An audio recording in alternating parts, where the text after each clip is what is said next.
continue right where we left off.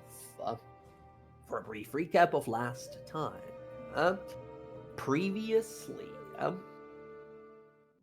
the party, last time we ended, helped a settlement of giants promote a proper ruler, now a staunch ally of ours, this hill giant prince, helped us sort of get down and closer to the ruins of Widabach. We split the lake open, and as we were approaching the ruins, the sort of mud-covered ruins, we got ambushed by a bunch of lake trolls. We defeated them, and we made our way in, unlocked some locked gates, made sure not to step into any arcane trap glyphs, and quickly dealt with a group of nothings with a very, very well-placed distraction into a ton of AoE, while also accidentally killing at least a dozen of maddened gnomes by sort of no-clipping them through a wall with Spirit Guardians. Yeah, I did. We Forgot then about that. descended. We then descended down, and using this big old elevator, descended on down, sort of jump starting it through some sort of physical strength of our characters. We descended on down and saw a powerful wizard. This individual called Archmage Zektaron, who explained, having a conversation there, explaining to the wounded and bruised Ash that her part of this plot is done and that she is no longer useful. As he himself leapt down into Widabach, the party decided to save, sort of, Ash. We had to fight a very powerful group of devils. A devil giant, like a devil fire giant creature, and a bunch of these sort of like infernal legates, which had some dangerous abilities to redirect our attacks, as well as were strong martial combatants. Now, we did defeat them. And we got to question Ash I believe we had a zone of truth going at the time. We learned that hers and Casimir's story are actually very alike. And she, however, does not regret anything she's done. No remorse that you felt within her.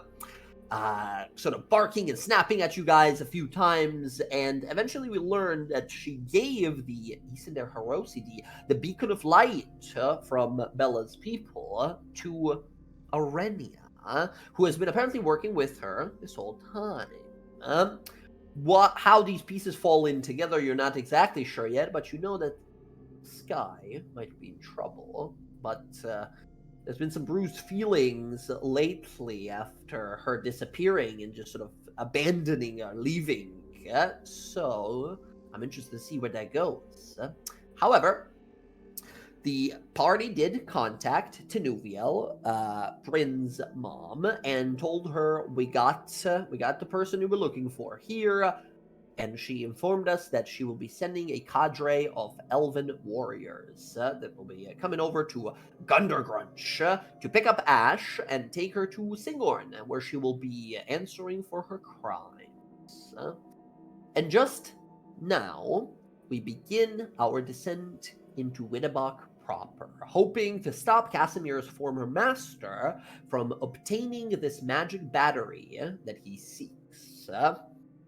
As you all gather here, where we sort of stopped is, I think Yara walked around with magic detection spell active and found out, like, what a psycho. He put like 20 glyphs of explosion everywhere that would push us into a hole down below.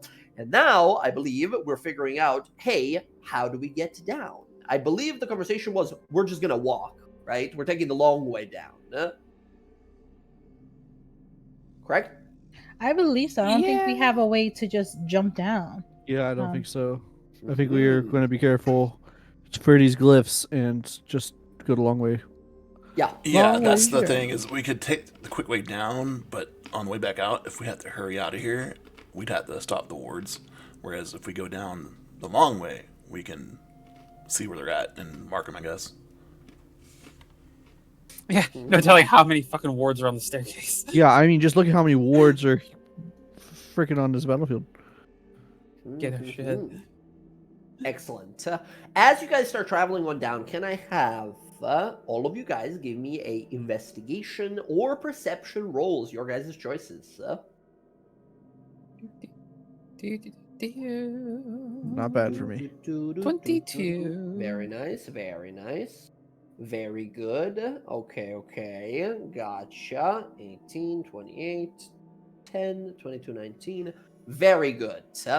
As you guys begin your descent down, the old barren stones here are dry, even though a vast lake resides directly above you currently. The stonework has obviously been crafted by skilled hands centuries ago, and at this point, even now, it is showing very little wear and tear. As you sort of continue on down, those of you who got a 17 or above, which is all but Casimir here, notice a few of these locations where an occasional glyph of warding has been placed, or just a poor sort of structure strength of these stairs would cause you to sort of fall, or it would break for you to sort of stumble downwards and such. With your high rolls, you guys are able to quite easily mark these down for when you have to return back up, and easily skip over them. As you descend down, you will find multitudes of these sort of openings, these passageways and hallways, much like this one here. Most of them lead into a dead end buried by stone and rubble. A room that served some sort of a purpose, perhaps, but was also drowned by rock, dirt, and stone when the city was squashed. One of these rooms, however, that you find, I think here, Bryn, very first with your 28, followed by everyone else. In one of these rooms, as you're descending down, you notice that it must have been some sort of like a cafeteria or something, like a dining hall of some sort, like a public space of sorts. Amongst the space, you will find a few very sort of dry remains, like skeletons of gnomish folk around here. Some of them wearing pieces of clothing that are yet to begin rotting, as if magically enchanted. Some sort of outfits and wear, but as you sort of look about, Bryn, you're the first one to notice upon some of these individuals, there are some usable things. You see a few sort of potions lying about here and there, a gem or two. There's some decent amount of loot here if you're willing to take a moment to sort of gather it. Yeah, Roxy, you want to come take a look at this with me so I don't walk into any booby traps or anything like that? Yeah, of course. Easily pointing these out here, if you guys don't want to lose too much time on your travel down here. Roxy being sort of called in here by Bryn. Roxy, give me a sleight of hand roll to see how quickly you can pick up as many of these valuable things you see around. Or you guys can be like, we'll take a short rest here and pick everything up. How do we feel about a short rest? I don't think we want to rest, right? Because we don't know how long this guy's going to be doing stuff. I believe we took one just I upstairs. think we after just the took fight, one. Yeah, we just took one. But it would take another one to fully loot this place. I mean, I don't think we want to take one. Yeah. Here's the thing, Roxy, high enough roll on your sleight of hand, we don't need it, and you are able to pluck everything into your bag without needing too much time. Oh, you got it already. 18, you collect a pretty decent amount here. It's nowhere near everything that's here, but Roxy, go ahead and give me a, for you, Roxy, this will be an investigation roll again here to see if you can pick out the most, like, valuable things in the room. 13, okay. No such luck, unfortunately. Roxy, throughout this space, you pick up 4 regular healing potions and 1 greater healing potion. In addition to that, you find 1 potion of heroism. I believe we've had potions of heroism before. Let me see in the potions, and actually we have not. Let me add 1. So you find this little magical potion amongst these. So you can mark these down if you want to for yourself there, Roxy, or you can be like, who wants it, right? Yeah, But shit, a give it a potion of Bryn. heroism is a rare magical potion that basically you drink it, you gain 10 temporary hit points, and for 1 hour while you have these hit points as well, you are under the effects of the blessed spell without need to concentrate. Really nice, just straight up having a blessed spell for an hour, pretty damn good, always great. That is what you find with your 13. As you realize, like, yeah, there's probably a lot more stuff here. I mean, if you want, we can come back. I don't know if this place is gonna collapse. You know, when we go down there. I mean, how much time do we have? I don't think we want to waste too much time on this. So just grabbing what we can get right now. All right. Well, this is all. She'll give her the potions. All right. We want to mark it in the. Does anybody want to take these specifically, or do we want to mark it down in the party loot? Can how Casimir are grab one people? of the regular healing potions?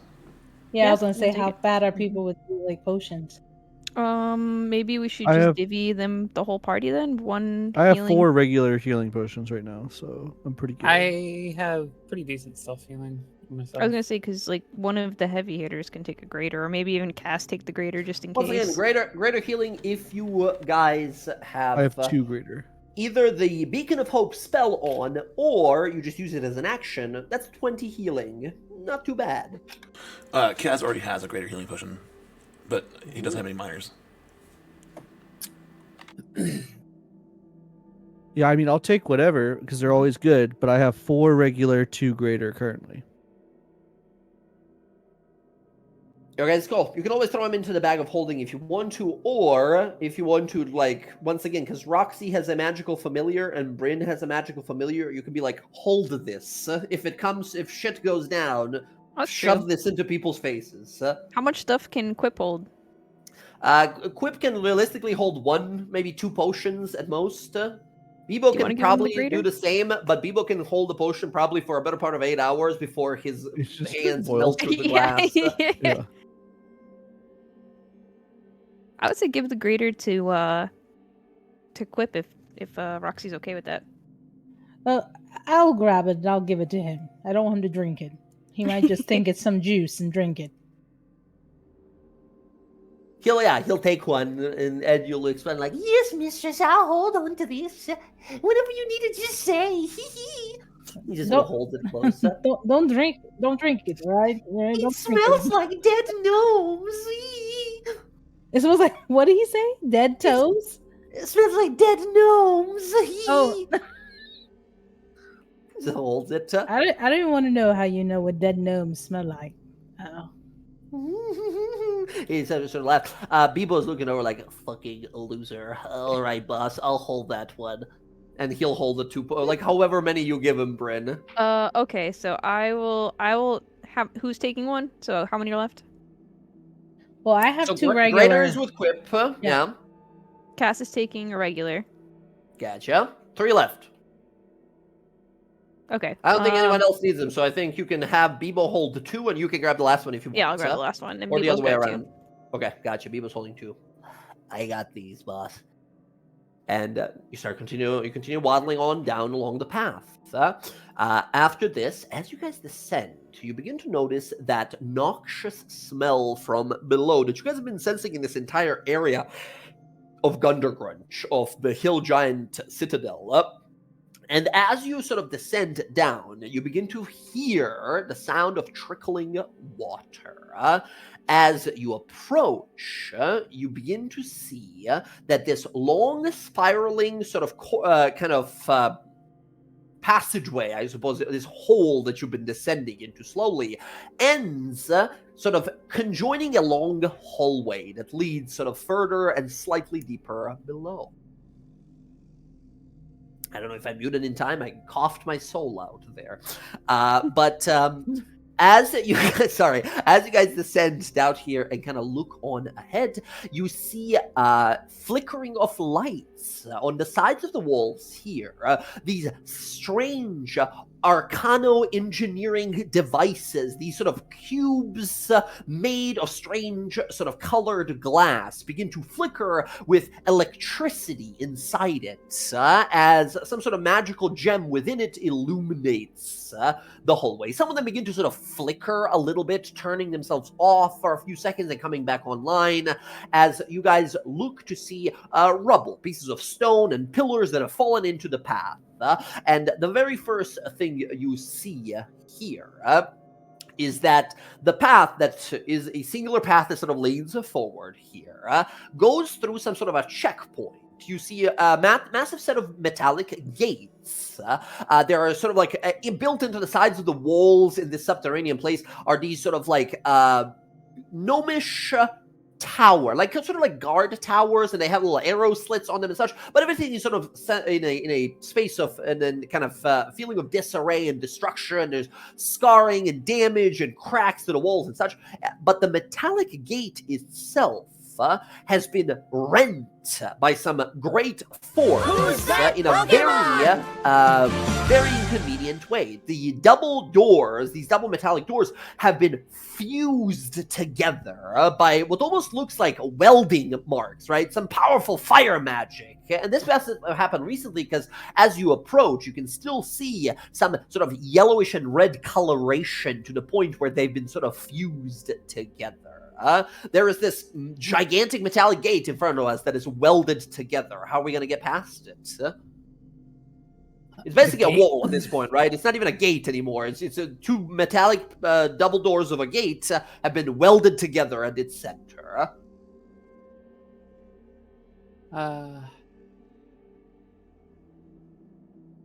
Maybe I got a fucking crowbar. I actually got hold on. I mean, if you have a crowbar, we could definitely try to pry it. Well, I have a burglar's pack, so that would have a crowbar in it, wouldn't it? Yeah. I don't know, but I assume so. I'm gonna take a look. What kind of I think it's either gates? the. What was that? What kind of gates are these? I do have a crowbar. These are big. They're about 15 foot tall. Each of the double door sides is about maybe 7 foot wide. They seem to be maybe like 3-4 inches thick, and they've been just sort of closed and then welded down the middle, right? So they're basically a wall. Okay, so they're doors, not like gates. Yeah. Pretty much. They're you have an idea here. The way they look, it doesn't look like there's no scratch signs on the ground or anything. It gives you an idea of like these probably slid into the sides of the walls and sort of opened, kind of like automatic doors would. Like sliding doors, right? Gotcha. But I can't see through them. Virgo's back. You Good. cannot. Yeah, she'll pull the crowbar out of her bag of holding. Excellent. I'll take said crowbar and gesture for Bella, and if we can just wedge it in there, like Yeah. Bella push, I pull, and just like. Yeah, we're gonna. Can have you to give show them this. guidance? You can give them both guidance. I'll allow both guidance here. Guys, Yara and Bella here. Go ahead and give me combined athletics. You guys need to be the 50 together to just brute force. Jesus. this. Okay, here we go. What's it? I don't know if we can do that, buddy. Really? I have plus 12 to athletics, so. I have a plus 8. I believe you would have to nat 20, I think and I so might. would I. Wait, hold on. Never mind. Once again, you guys can totally work together. If you just want to brute force it, Bryn, you can also fucking charge a door and start. Like, all of you guys can try to roll athletics here if you want to, but together, you got to get over a 50. Oh, I don't Otherwise, actually have that skill. Never mind. You Oh, don't it's even have the alright. skill. It's Okay, just a 20. 20. So you need a 30 here, Yara. Well, hold on. We have 2d4s in here as well, That's right? true, From that's Bryn. true. Bryn, go ahead and give me 2d4 to add to this total. Okay, 2d4. Hell yeah. 7. Okay, 27. We need a 23 from Yara, and the door is brute forced open. Oh my god. Okay. Let's see it. Wait, 40. wait, Oh, Hold on. Wait. Oh, wait. We got something all over the place. Wait, what is this? She No, can- not the 2d4 was for both of them. You were giving Oh. guidance to one and the other. Yeah. That was the Hold on. 2d4. Hold That on. was the I'll 2d4. Let's just reuse. Just do my reroll. You're gonna use the reroll? Okay, go ahead. So, Oh! 19 is so close, so close. Both of you rolled like under your average here. Oh, Unfortunately. wait! Oh, wait. How many people are here? There's 4 people other than you. Whoa! What's going on? What is going on? What's happening? Shit! Fortune of the Mini. The what? Oh, that's right, your hobgoblin ability. Amazing. You, whenever you make an attack, fail an attack or an ability check or a saving throw, which this is, you get to add a bonus equal to the number of allies you can see within 30 feet. Is that enough? There's 4 other allies, bringing your 19 to a 23. Well, Total. I don't want to be that person, but it says maximum bonus of 3+. Maximum bonus of 3+. You can use this number. Oh, that's right. So it would bring it up to 22. In which case, one short. Which means we are at 49. Which, by the way, means that Brent, if you want to at this point, you can try to give that one final. Actually, it wouldn't be because you're doing guidance, right? You're like focusing on them to do guidance. Yeah. So Roxy or Casimir. What, like you guys, I don't think athletics is possible for you guys here, so you would have to give me some other way that you help them that helps weaken this like metal welded door. I was wondering if Casimir could like weaken the well with fire bolts over and over. Absolutely. I'm going to need you to give me an Arcana roll here to see if you're able to hold this consistent sort of heavy stream flame. Oh, your magic sputters out and fails you in this moment. Roxy, backflip off my shoulder, something. Roxy, you're the only one that got, like, we need, like, just barely, just an inch of a little more help here. But once again, athletics is not, like, you can help here by saying, like, oh yeah, I push and I get at least a 1 because you are nowhere near as strong as these 2 other characters, right? There's no way you'll be able to help in pushing. Yeah. So how else can you help? Is there any way I can like put something on it to like make it more like, you know, slippery or something? It is like, I'm trying to see here. Do I have any of this? Sure, maybe. Like, what do you have in mind? Well, it's between old trog poison that I have or some stolen wine. I can't decide which one to use. And you, what are you trying to do with this? You're trying to like trying to lubricate it. Yep. Okay, gotcha. Okay, sure. So some of the floor that's getting kind of rent away. You can try to lubricate the metal below it and such. I'll say, Roxy, give me a sleight of hand roll for this. So as you're sort of applying it, you're trying to kind of like, what do you call that sport where you like roll a thing on the ice and a bunch of people come and like wipe in front of it? What am I thinking of? Zamboni? Curling? Curling, yes. Curling, You're yes. basically curling the oil on the ground while they're rending the metal away so it would slide across it easier here. Okay, Roxy, you don't lose a fucking finger to the metal door opening here. With the 22, you apply the, we'll say the trog poison, which, by the way, you guys, smells in here. This smells worse. This has been fermenting for 1.5 years in her God! Yep. Though, you know? It is horrendous. It is like violently bad smelling rotten eggs. As you prestidigitation immediately Casimir is fighting your prestidigitation somehow. As you sort of apply the poison here, just sludgy, sort of oily enough. The door slides, you hear a click in the door as, once again, because brute forcing it here, you guys just fucking pry the doors open off of the passageway here. You see the top of the arch that was holding up the door sort of break and fall down as you guys sort of clear the path, but you now see the hallway continue further beyond. As you guys sort of like, you know, dust your hands off, clean yourselves off and such, you can tell immediately that Yara and Bella, who were sort of hands-on here, you have a bunch of like oil, like not like lamp oil, but like, like lubrication oil on your hands, as you realize that like these door mechanisms had some sort of a oiling function, like there was some oil was doing something with this. Once again, I don't think anyone here has proficiency in tinkering to know what the fuck is going on here, right? So, as all of you just sort of kind of slowly continue wiping the oil off of yourself here, as you continue going, you spot something odd up ahead. Right in front of you guys, no more than like 30 feet away, there are more sort of sparking of electricity in your sight as you kind of look to see a pile of sort of like metal sheets and strange cogs and wiring all sort of welded into one here. And as you get a little closer, as your eyes adjust to the darkness around you, you see what looks to be some sort of a destroyed at this point, large mechanical tiger creature. It is sort of wide and bulky. It has these bronze plates on each side of it. It has sort of serrated blades where its claws should be, and massive sort of these strange, sort of like inscribed with strange arcane runes, massive sort of saber-tooth style teeth, and it's just sort of laying on its side. One of its legs is missing, and it's like sparking with electricity from within. This creature was obviously recently destroyed. As you sort of look off to its side, and you see a slot in the wall, like this little inseam that seemingly opened, and it's still remaining open. It seems to be trying to sort of, there's this little kind of pressure, like a plate that's trying to go in place and like close off this seam in the wall, but it's broken. It's sort of like it's trying to close itself, but it's like resetting itself all the time.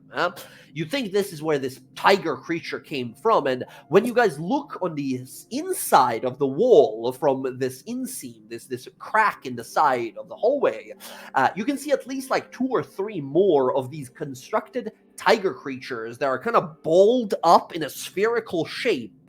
That were not sort of ejected from the wall or destroyed, but you suspect they might be out of service. You guys approach, and you see a singular sort of glass lens that makes the eye of this creature, that is seemingly sort of has this like kaleidoscope property to it, where it's like a bunch of fractured shapes and colors within its eye. It's sort of like flickering, like it's trying to turn itself on and then sort of dying again. As you see this construct creature just sort of laying there, slowly expiring, running out of energy. You see a glow of arcane heart of some sort within its chest. It was recently destroyed. Thing is left of like the fragments within the arcane heart. Like nothing What was that, that's like you said, the arcane heart. Like, is that destroyed within the construct? It seems to be losing power. It's sort of like barely capable of keeping this thing like quantum arts like alive, because it's a construct, right? Can I take it? Yeah, absolutely. You can run. The creature like tilts its head kind of in your direction a little bit. You see its eyes sort of flickering. It opens its mouth, and it's gonna like a warbled kind of a what should be a tiger sound come through, but it's obviously through like a speaker, right? So it's like all warbled and bad connection through it. And as you approach, you guys see this like injured construct. You're like, oh, this poor thing. And then Bryn rips its heart out. Bryn walks over and rips its heart out as it just shuts down. You're holding a spherical device with a set of these sort of halo-like halo-like kind of wires around it. You can pry the wires from it and such. And at the center of it, you will see what is basically kind of like a circular Rubik's Cube. It like obviously has some lines and sort of settings in it where you can like rotate it and shift it around, but without knowledge of tinkering, you're not sure what you can use it for other than a arcane charge. Bryn, when you hold this up and feel its energy, you feel there is some power within it that you can try to siphon into yourself, to take. As you realize the creatures that reside down here that were made by these Winnebach gnomes were probably using a part of that arcane battery that this archmage, that Ash was after, that all of these people are after, right? This big plot that is going on.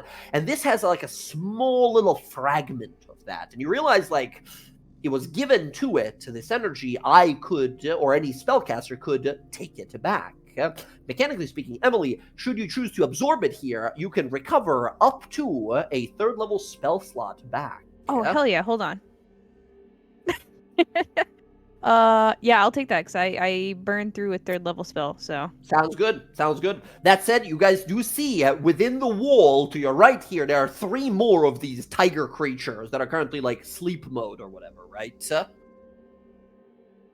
If you guys want to, you can chop them up and take those cores to reignite your own sort of spell battery. Hey guys, kill these tigers. You can get your spell. You can recover like your mana. It seems cruel, no? I mean, they're constructs.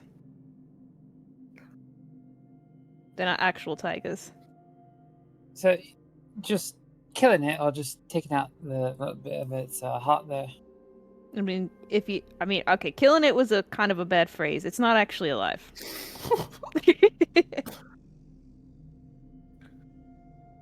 Can I take the other heart out?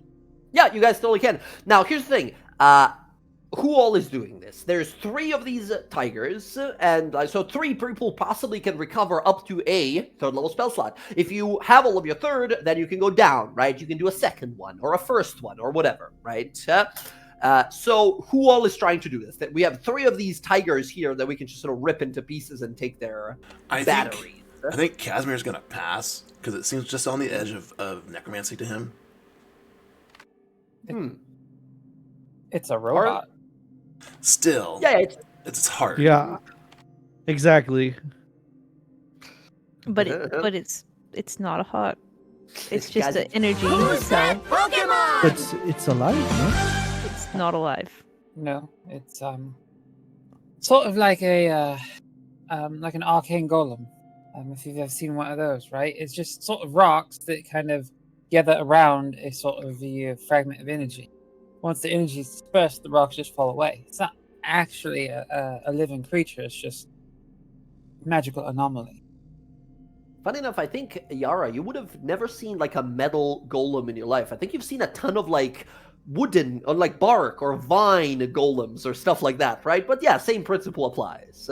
They're not really living so much. They are just sort of a piece of magic that has sort of objectives that it needs to clear, right? It's not really a living thing like you and the rest of your friends here.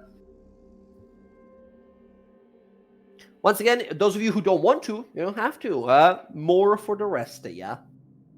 Oh, she's not touching anything that looks like some tinkering shit. She's like walking away from it. Nope. Well, if nobody wants these last 2, I can certainly suck them down. If you want another one, Bryn.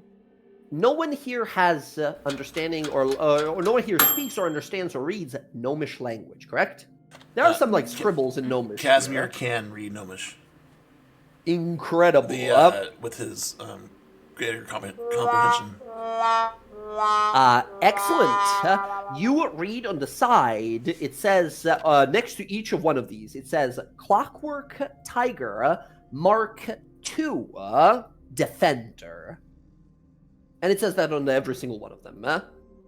And yeah, you guys can easily pry their chest. Like, it's not even, you don't have to be even violent, right? They don't move. They don't seem to turn on. You just pry them open and pull off some of these, like, metallic plates. And then you just sort of take this circular kind of strange gyro-looking battery. And as you focus on it, you inhale that energy back into yourself. So, Yara, go ahead and recover up to a 3rd level spell slot. And there's 2 more if anyone needs. Those of you, I don't think, once again, Casimir said he doesn't want to use it. Bella doesn't have spell slots. Although, Bella, you do have abilities that are like once per day. That you use, that are I haven't lower used than 3. any of them. Gotcha, I haven't used never any mind of then. them. The only thing I Gotcha. could potentially get back is to recharge my Javelin of Lightning. That's the only Not- thing. Maybe with an Arcana roll, right? Right, but right, you're no right. mage. Yeah. So that said, then, Bryn and Yara, did you guys want to use the other 2? That are right there? I mean, how many spell slots do you need? Because I could recover a 2, but like I used a 5, so I can't recover that. So I'm down 3 2s and 2 4s, or 2 1s. But the other thing I was going to say is if I can recover a channel divinity with it, if that's possible. It'd be difficult because these are like obviously arcane and not like divine in nature, right? So it wouldn't work on your guys' divine abilities, more so just your spell slots. You realize they were sort of made with spell slots. You can recover spell slots through them. Okay. Then yeah. You can always save them. You don't have to use them now, right? You can be like, oh, in my pocket, I have a rechargeable thing. These are smites. How the fuck you can have them then? These are rechargeable smites. If you don't want them, then I'll eat. Yeah, I recovered the 3rd slot that I needed. So All right. Why are you yeah. putting them in Boom, your boom. mouth? That's weird. You're eating them? Crunchy. Yeah, it's like it's a bit like a really really tangy apple, right? You just kind of magic. Magic fills you, and you recover up to 2 third or level spell slots. It's pretty interesting, right? When you eat it, your tongue goes Oh numb. god! It's oh, so weird. God. It's a Blood little. pouring down her Yeah, face. Still your face. I know. The lips have gone numb. Are you okay? Ugh. Yeah, it's really fucking weird. Had a moment there where everything just sort of tingly. Excellent. As you guys absorb this energy and continue to move on along, there's a few more instances where you have to sort of clear some rubble and such, avoid some more sort of arcane glyphs, these abjuration glyphs left behind by Archmage Zactaron, and you sort of avoid carefully, once again, your guys' perceptions, your abilities, you're able to avoid most of this. However, eventually, you come into a bit of a clearing, okay? This place was previously certainly some sort of a gathering hall, or like a town square type of thing. It is large enough. It is a few hundred feet across. It is a large circular space with a domed roof. On the roof above, you can see clouds and birds. And then you sort of look confused for a moment as you begin to see cracks in them. And in the middle of the sky, in the clouds, you can see some like wiring up there and such. And then the images of the sky and the birds floating around begin to sort of flicker a little bit as you see these strange panels across the ceiling in this large sort of community space here is entirely made of some sort of engineering devices that conjure some sort of illusionary appearance of the outdoors. You can see that many of these little screens are kind of broken and cracked, and pieces of like the wiring is sort of dangling from above, and there is multitudes of buildings of varying sizes in this space. Many of them seem to be sort of like a marketplace of sorts, with rather than made of sort of like wood and such. Most of the little stalls here are made of metallic sheets that look akin to something that you're used to at a marketplace. One feature of this space that stands out to you and alarms you is a odd-looking yellow, like a darkish orangish yellow mist that rolls across this space. You see the mist rises to just about your knee height. You guys are not yet in this chamber. You come up to like the edge of the chamber as a set of like a small like staircase leads down into it, and you guys sort of look down and you see that this entire chamber has this strange yellowish mist filling it. As you sort of look around, Bryn and Roxy, you guys instantly spot that where one of these sort of screens / panels on the ceiling is broken, there is a pipe running above it, and this gas, this yellow gas, is slowly kind of cascading down into this room, filling this chamber. There's a crack in the pipe. You can, once again, it is like, I don't know, like 110, 120 feet away, upwards above you, but you guys have like incredible passive perception that you immediately spot the source of where this gas is coming from. You see across this chamber, the passageway continues with a similar elevator device that you guys have used to originally come down here. How are we going to get through this mist? This weird sort of and just being close to it, you feel the sort of poisonous substance within. You feel that sort of stinging sensation within your nostrils. Concerning. Except for Bella, of course. Does it look similar to the one that we saw that had needed bones? The what? Sorry? The elevator we had to use bones to move? Does it look similar to that one? It looks similar. Yeah, it looks to be the similar design, if not the same. But that's across this chamber, right? We have this big chamber that's like 100-something feet across with a bunch of these like marketplace stalls and such that is just filled with like strange yellowish mist. And the mist is slowly trickling from a bursted pipe in the ceiling that is like 100-something feet up. is there any other way to get to that pipe? Like, is there any type of like wall that could be like you can like?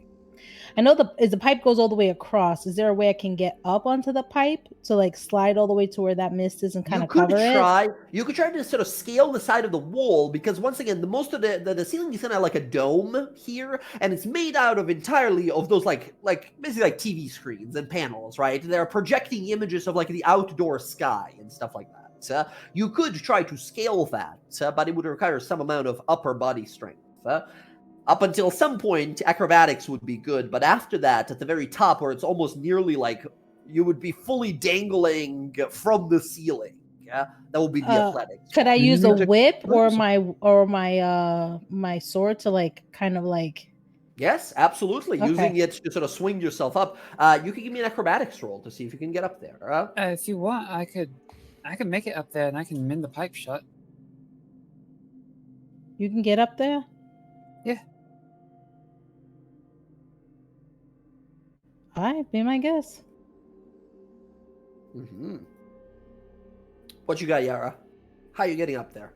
If I can see a good few platforms, I've got 4 free misty steps with my Step of the Fae. You definitely could get up there, no problem, with teleportations. However, the very last one is in just sort of like on the ceiling. That last one, you would have to make a sort of a leap and grab onto some of these like broken panels to climb up. So I'll say with high enough athletics roll, you can use less of these misty steps. So give me a high enough athletics. I'll let you know what it is. The higher you get, the better, basically. Yeah. Casimir's just gonna ready Featherfall. Gotcha. Yara, you make your way in there as you begin to climb, and you teleport on upwards, and with an 18, yeah, you make it. You manage to leap the very last one. I'll say you use one of your Misty Step uses, and with a mighty leap, you grab onto side of one of these panels. It breaks for a moment as Casimir, you begin to ready your spell, and then she catches with her other hand and pulls herself up as you full on sort of like monkey bar swing over to the pipe. Now, the pipe is pretty big. It's like maybe like 3 foot wide, right? It's a big pipe. It's a big crack on it. But as you approach it there, Yara, you hear this hissing sound as that gas is sort of whistling its way through the crack in the metal. As you approach it, can I have you give me a con save? Oh boy. Oh boy. Oh boy. Okay. So, Yara, as you approach and you begin to ready to cast your spell to mend it, you watch as you sort of hold on to one of the pipes, the metal creaks for a moment, and the pipe sort of shudders, expelling a larger amount of this gas. The gas bathes over you for a moment, and before you have a chance to sort of close your nose off and your mouth, you inhale, you take a whiff off this thing. And the moment it does, you feel a sense of paranoia that begins to build. And all of a sudden, as this gas begins to sort of run rampant through your body, can I have you make a wisdom saving throw? Oh, yeah, that I can do. Oof. Plus fucking 10. Oh. Yeah, plus 9 and a plus 10, by the way. Yara, you begin to feel this incredible weight on your body as your chest begins to convulse, your arms begin to sort of wriggle, and you begin to have these like strange shakes.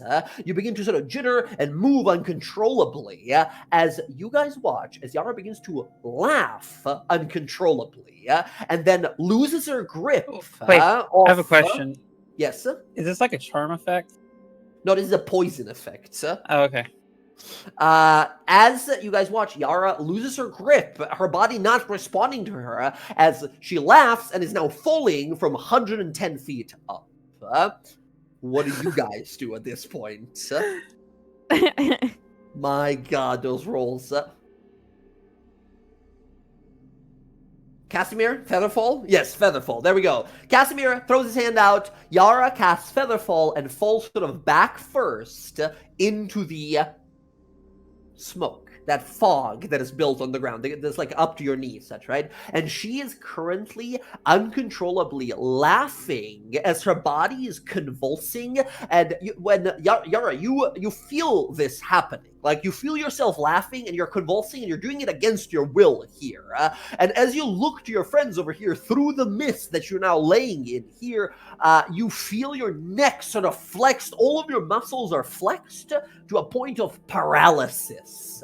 You're flexing all of your muscles at the same time to a point of paralysis. Oh my god, that just gave me a cramp. Oh Yeah, it's pretty bad. As that's happening, Yara, if you remain here for a long time, you feel there might be lasting consequences.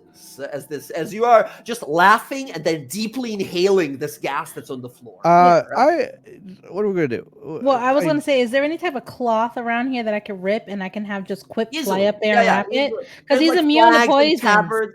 Yeah, totally. You can send him on in there as well. He'll fly immediately. What do you want to do with the cloth? Wrap it around the gas to stop it from like seeping out. He will fly on. It's not big enough. It's not going to be big enough. This is a 3-foot wide pipe with like a 1.5-foot break in it. There's a big break in a pipe. Mending would have totally done it, but just like a big old thing of cloth. Who's that Pokemon? I don't have any. Once again, I think Casimir, someone who uses fire magic often, you think to yourself, like, if I'm close enough, I might be able to weld it with some fire damage, right? But not just like with a little with any amount of cloth is not going to be enough.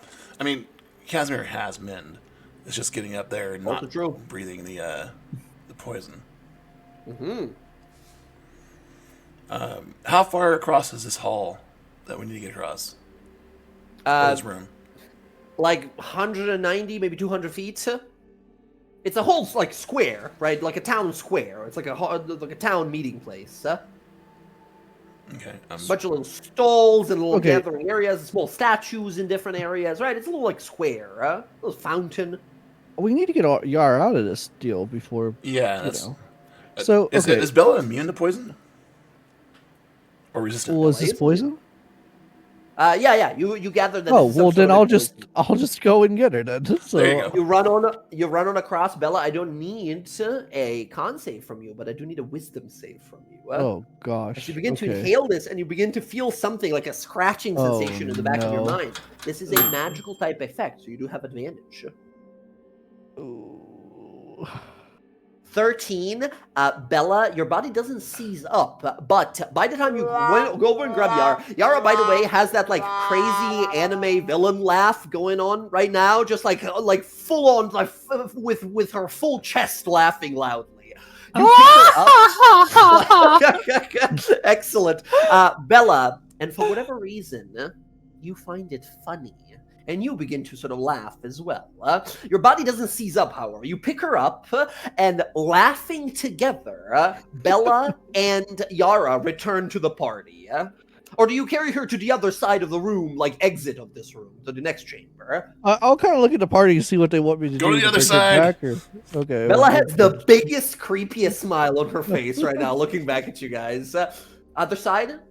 Yeah, the other side. But I'll kind of like gesture to like my face, like I don't know what's going on unless I'm walking. Just pointing at your face, like as you rush on over, Yara is like convulsing on the ground. Her body's like just fucking flexing as hard as it can. As that happens, Yara, very important con save, please. Here's the thing, though, Yara. You are currently incapacitated. You do not get your Paladin Aura bonus. Oh no! Okay, so there's some. Can I do anything to help? What would you do? You realize this is some sort of a poisonous thing that is running through her. How would you help? So this will be at a -5, basically. Gosh. So that's only a 10. 10? Okay, Bella, unless you have something here to help her. I mean, this is a little contrasted here, but as a snake person, you could try to suck the poison out, right? Like it's like a wound, basically. Or try, basically, as you realize, like pump her chest, right? To get her to like exhale this and such.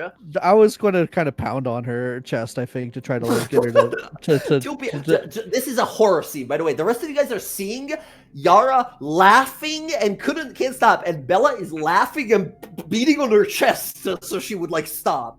Bella, Bella, give me a medicine roll to see if you can. Oh help her. no. Oh Okay, god. let's see. Oh shit! I think with sort of pumping your chest for a moment here, quickly, you are able to at one point time it with her as you're realizing she's sort of like doing this like kind of laugh, and then this deep sort of cackling inhale. You time it with the inhale and you pump against her chest hard as it does. All of this greenish yellowish smoke just sort of like comes forward, and Yara, you just sort of turn over to your side and just vomit on the floor.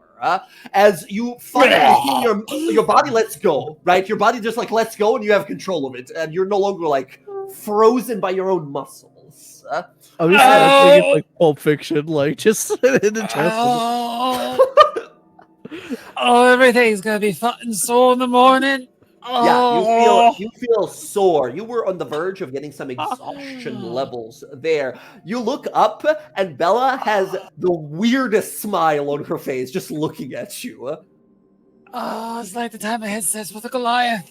Oh god, it hurts. Oh no! Excellent. Oh.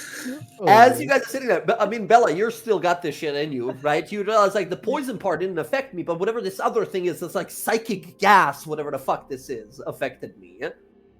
And while you're figuring out how to deal with that, we go back to the other part of the party here. Still a room full of like some sort of laughing gas or something in front of us. What are we? The rest of the? So you guys are currently about like 200 feet apart, right? You can kind of see each other from across the room because once again, this is not a small room. This is like a giant domed like town square place. You can see each other. We can see each other. Yes.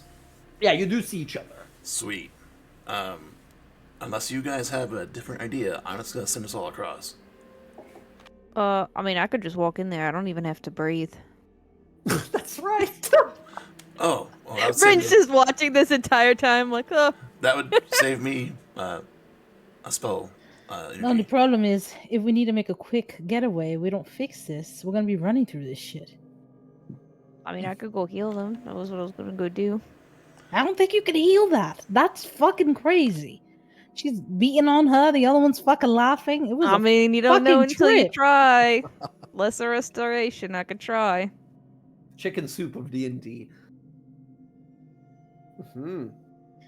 I mean, yeah. By the way, Bryn, you just walk in. You don't need to breathe. This is a breathing thing, right? So you have to be able to breathe, right?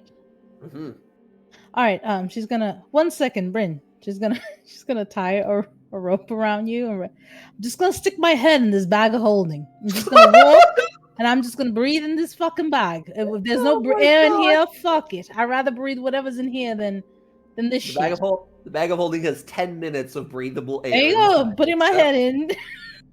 Yeah. All right, I'll okay. lead you. Let's go. I'll hold you. Like the wild astronaut being brought along a string here as Bryn, there's nothing notice because you don't breathe usually, so it's not like you inhale deeply and start walking. You just do anything. You just walk, right? You just go.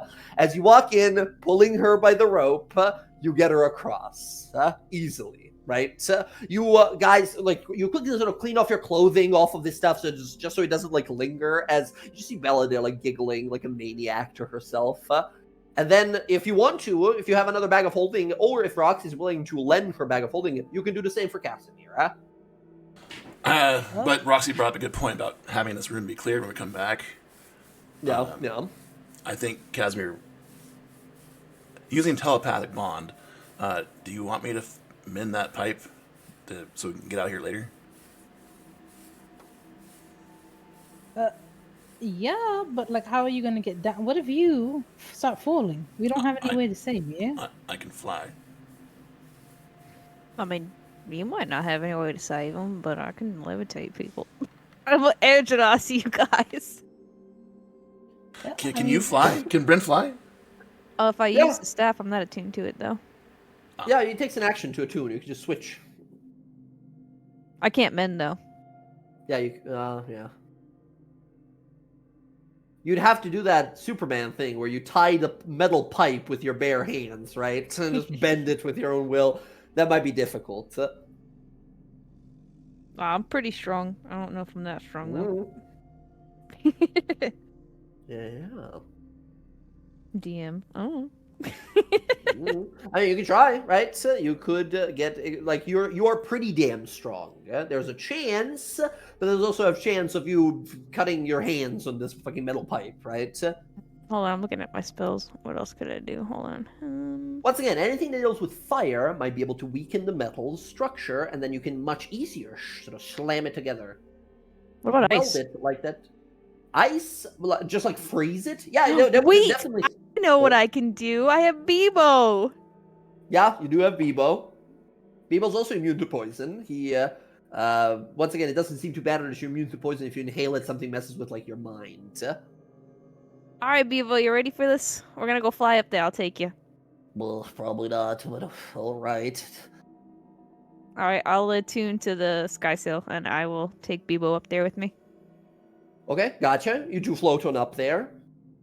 I need him to make a wisdom saving throw. He starts breathing in the air. All right, Even Bebo, filtered here you go. through. Here you go. I might have to heal Bebo. Hold on. Wisdom.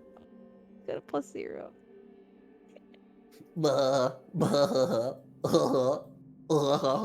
Bebo, cut it out.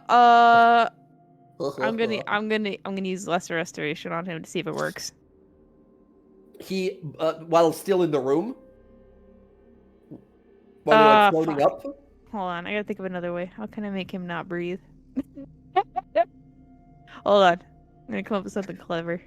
Once again, you could only pass through this room at this point with the bag of holding on your heads here, right? But I know, but I will wanna be close the behind you when hole. yeah, exactly. You could try if you have some sort of an ice spell, freeze it, right? That might work if your magic is strong enough. It's just the gas going through. It doesn't seem to be going that like Yeah, fast. I'd have to have water around me. I have shape water, but that's about it. Okay. I have controlled water too, but you need water for that. There's no water in this room, is there? Not a lot of water that you see in here. No, just this gas rolling around. Yeah, she's not gonna be able to do anything if Bebo's tripping. Just laughing along. I mean, when we come back, guys, I do have I can cast Gust of Wind and part our way through here. I just can't do it now because it'll cost me a couple times. I don't want to waste the spells right now. Because this is like a pretty long room. On the other side of the room, with Bebo and Bella still laughing, do you want to try your lesser restoration here to see if it works? Yeah, I will. I will do it for Bella first. Incredible. This effect, while not a poison, is some sort of a strange magical disease. Bryn, with your lesser restoration, you're able to remove it from. Who's the first? Who do you do? Bella first. Bella, yeah, Bella. You feel that strange compulsion to laugh disappear. Oh my gosh, it wasn't even funny, and I just kept laughing. Does Yara have it too? Yara no longer does. With that natural 20 medicine, she's feeling much better. Oh, that's right. I think I smacked it out of her. Can I just dismiss Bebo and resummon him? That is comes back, subjective. looks at She beat the shit out of my chest. holding the two chest. Oh yeah, I forgot she beat you like a drum. You desummon Bebo, he reappears, goes. Oh shit. Well, he's got a disease. As I think with this, do we have anyone proficient in medicine here? I think I am. Hold on. Let me Actually, double check. Bella, you are right with a +4. I think you're proficient. No, I'm not. I'm not. Oh damn, never mind. Yeah, you're not exactly certain what this is then. What kind of like a strange disease this is? I have a +4 because the luck stone. That's why. Ah, okay.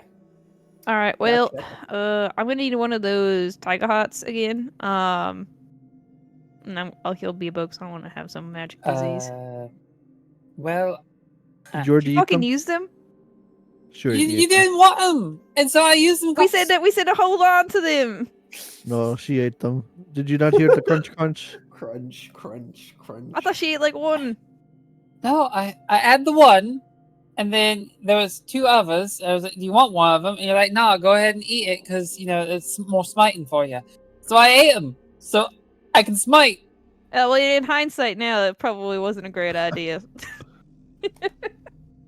I mean, do you need Bebo for this fight? I ain't leaving him with the fucking disease. I mean, you can always get it later. I mean, he's fine.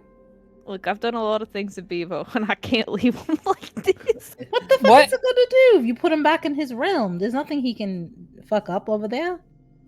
Well, if you just, he's familiar, right? Well, if you just, sort of pop him off and then. I did. No, I mean, No, like, I mean, like- Oh, I'm not killing him. I don't think he can come back. I don't know if he's the kind. Is he? He is. You hear Roxy, you hear Quip like whispering. He's like, I don't know, it might work if you kill him over and over again. It might fucking work. Quip's got a point. Fuck you, Quip. We need some water here. Make that As, suggestion again, I'll waterboard you. Please? Do not do that to my. Do not touch Quip. He's No, kind of fantastic. into it. I understand that, Quip. Well, but easily works with Bevo. Shit. Oh God! Oh, he's starting to cry while laughing. Lava tears. As you guys realize, like, well, shit, we gotta keep moving or figure out what to do here. But yeah, he's just gonna be, unfortunately, with him laughing along here, unless you desummon him. Or desummon him. I'll desummon him. Okay, for now. any attempts of stealthing with one of you guys laughing like this would be impossible. All right. That said, you guys continue your journey slowly here, realizing like we'll figure something out about this pipe later.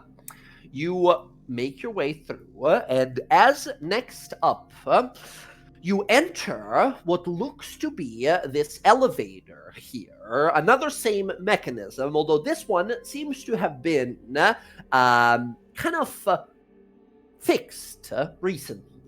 Right? It seems that the corresponding gems have been used and such, and the four mechanical sort of like structures are already in position and working, and that central brazier in the center there is waiting for the flames to be lit by someone of gnomish origin. Do we still have that bone torch? Yeah, of course I kept it. I have it in my bag. Excellent. Lighting up the gnomish bone torch, you ignite the flame. The four strange apparatuses surrounding the central brazier begin to spin and rotate, and the elevator begins to slowly descend. You spend only about 5 to 10 minutes on this one, as it moves much faster than the previous one. As finally you descend, you see a long corridor, more flickering lights up ahead, and much less of rubble and destroyed passageways. Now you begin to see a space filled with different corridors that lead into different homes, all either abandoned, filled with dust and rubble. You see pieces of destroyed skeletons. You find multiple gnomish skeletons in different kinds of like metallic armor, some sort of guards of the city while it was standing here. You basically go through this little montage, like 20-30 minutes of you guys walking around. We have this montage of you seeing vast, strange sort of engineering factories and little city square locations until finally you find yourself at a little post sign, a little signpost, and you see multiple sort of directions listed on them. Casimir, with your ability to read the gnomish language, you see one mention here that sticks out to you that says arcane vault and repository. Everything else are different sort of parts of the city. The Temple of Moradin. You see another one that says the Weapon Making Center. You see another one that basically says Construct Development Artillery Fabric. As you sort of look on through some of these, you realize like these are all in disarray and mostly destroyed, but that arcane repository catches your interest. As you all kind of make your way towards it, you see that the path ahead of you has fully sort of collapsed. However, the wall on your right has sort of been broken open, and there is a strange kind of a walkway You see more of those sort of strange electric yellow glowing lights, but they are all surrounding a long track. This long field, this path of like they kind of look like a mixture of cobblestones and steel worked together. But the central track seems to have these odd kind of square symbols engraved in them, and there's thousands of these symbols that line this path further west. As you guys hop onto this path, the moment you step on one of these strange squares, they illuminate gently, but nothing else happens. As that does, Yara and Bella and Bryn, actually, three of you feel incredible pull from the space below you. You feel as if your metallic armors are being kind of pulled downwards with some amount of intensity. Nothing that you guys are incredibly strong. Nothing that like fucks you up or slows you down. I was literally about to say, does it impede our? Doesn't seem to be. ability. You guys are all strong enough that it doesn't mess with you, but you realize there is something magnetic to the floor beneath you. Don't want to be Are that magnets person, like- but I think it's worse. Are magnets a thing that people know about? Yeah, magnets are a thing. There's compasses. You can buy a compass, right, and such. So yeah, magnets are a thing. Just curious. They're not a thing that you see often. Not a lot of people have Right. use for them other than like navigators and stuff like that. But yeah, you see some strange magnet platform that leads down this corridor, and it's a very wide corridor. Like, damn, this is weird. Like 50 people at a time could walk down this corridor and still have enough space without pushing each other. This is a big corridor. As you guys begin to slowly sort of walk down this path, you hear a sound. You feel it first. There's this slow kind of tremor, like a rumbling. As you guys kind of look around, like, what is going on? What is that? You begin to feel the ground around you begin to shake and stir more and more. And then you see a light that begins to flicker. To your left, right. All of these lights begin to come on as you hear this like ding, ding, ding, ding, ding sound from above. It doesn't sound like an alarm or something, but it's like repeating itself. And you hear a garbled sort of voice come through one of the walls nearby in Gnomish. Casimir, you speak. You can read Gnomish. Can you speak Gnomish? No. Can you like understand what it says? I can read it, but one second.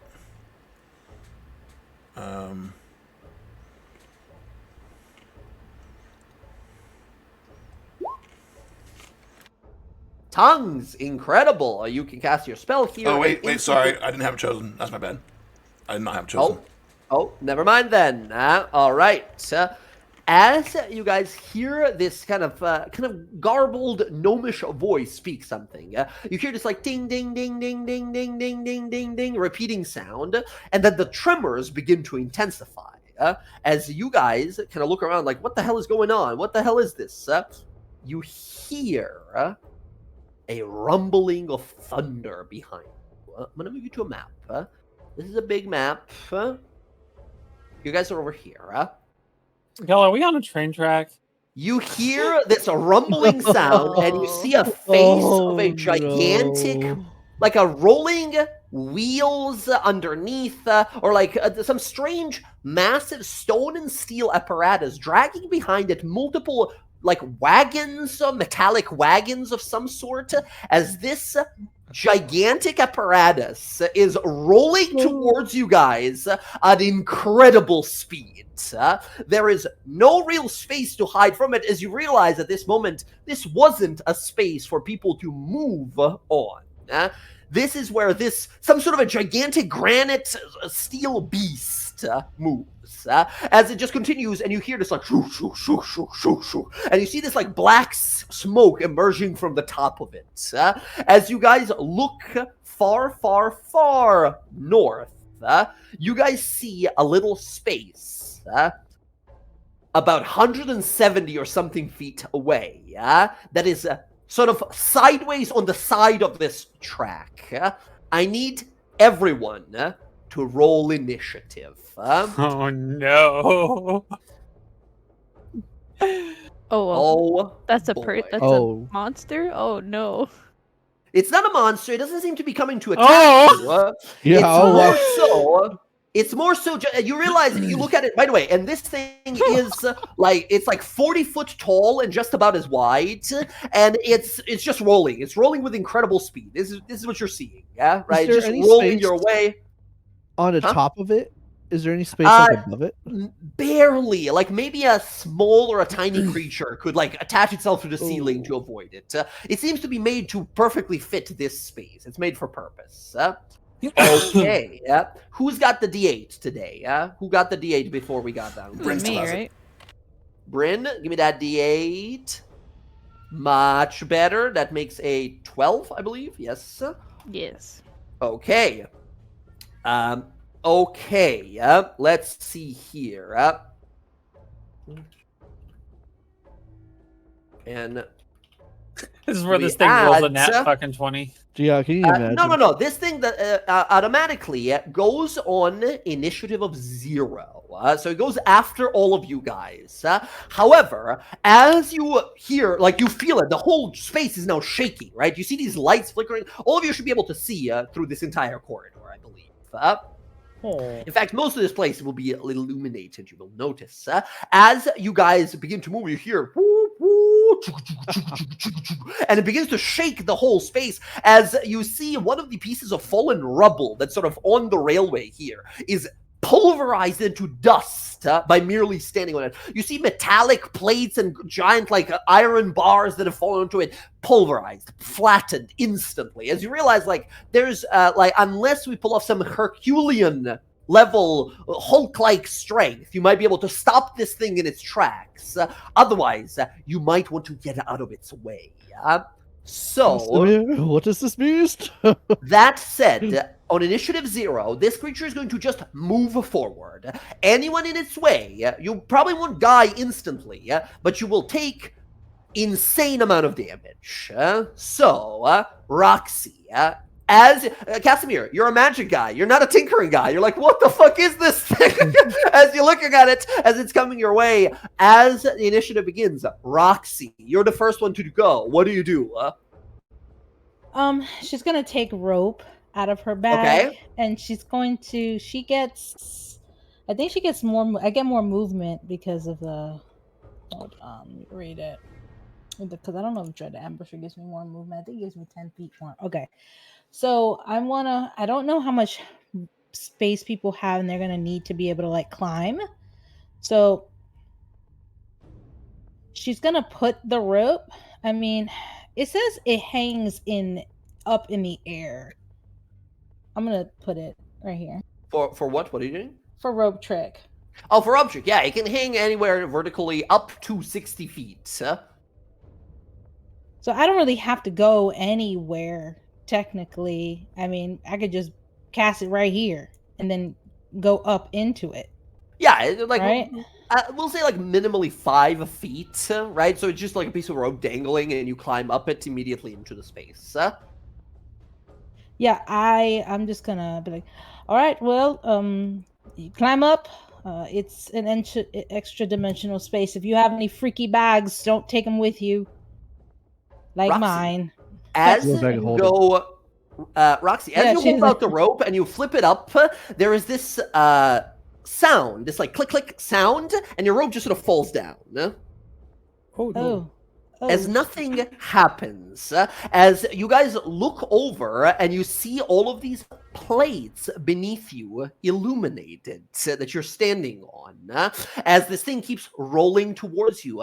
Roxy, as you sort of move your foot off of one of them and you see your rope beginning to try to like lift itself to cast its magic, but the moment you touch the ground again, your magic fades instantly.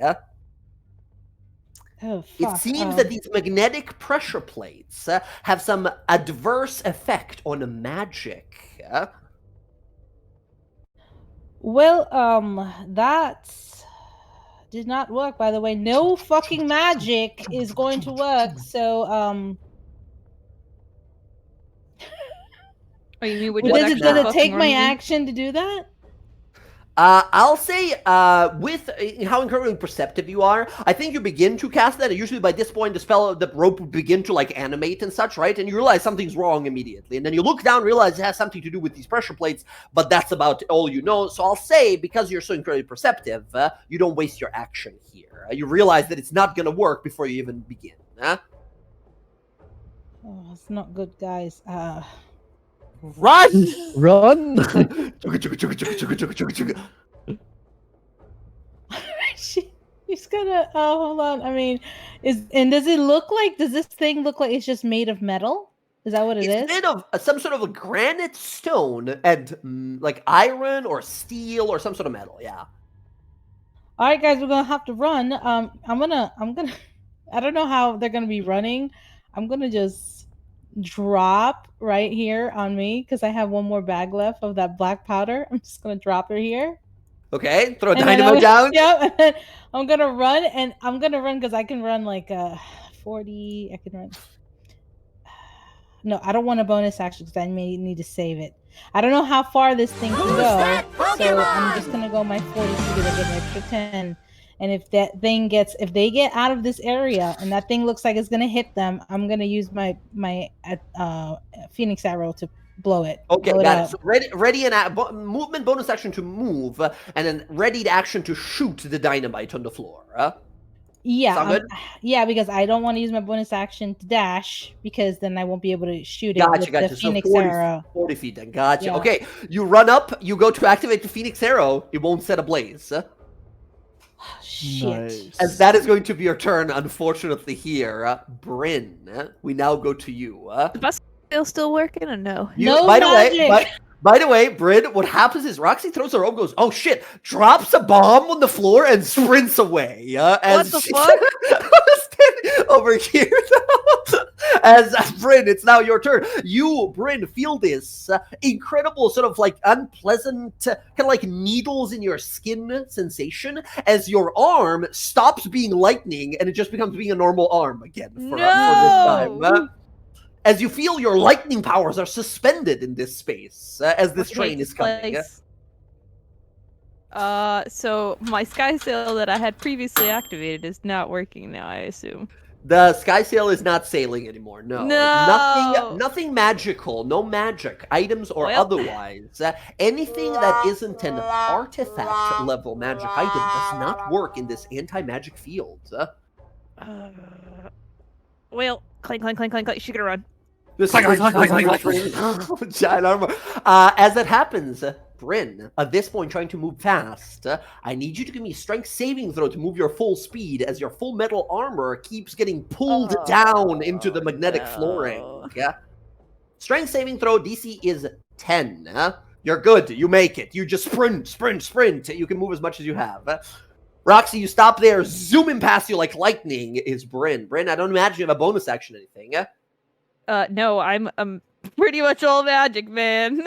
Yeah. That's my shtick. Bryn, at the end of your turn there, you begin to feel that sensation of magic.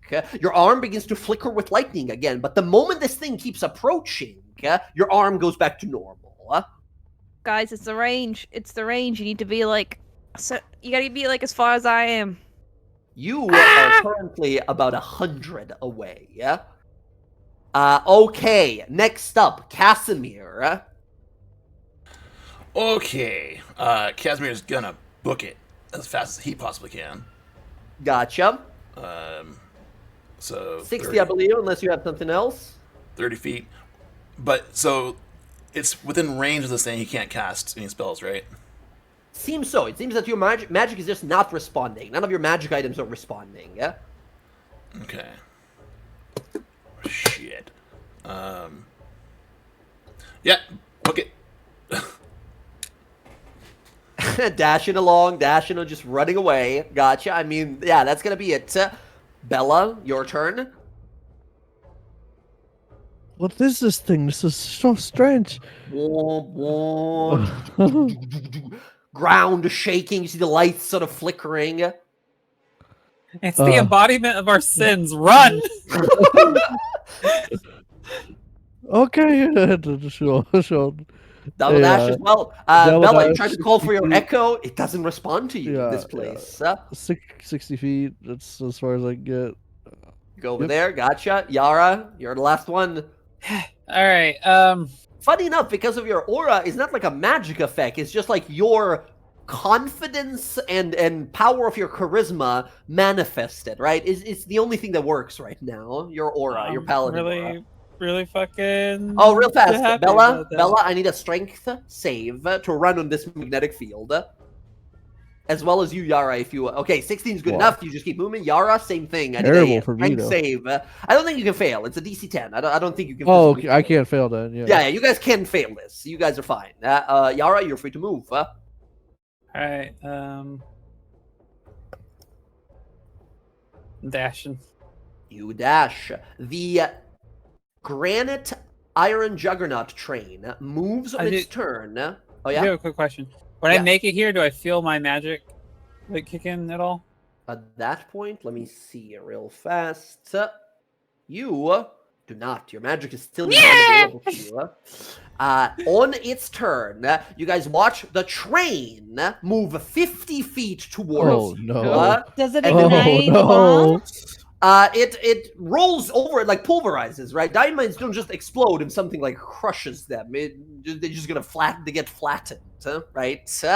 Without, like, Roxy, you can try to shoot, but you don't have any fire right now, right? If you had some non-magical fire to shoot at it, then it'll detonate.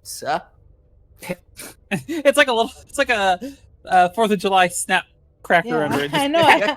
I know. I have a candle, and I was gonna use my tinderbox. I was gonna have Quip blow it up, but cannot do that. If you want to sacrifice Quip here, he can just stand there with a candle and an explosive, right? And wait. No.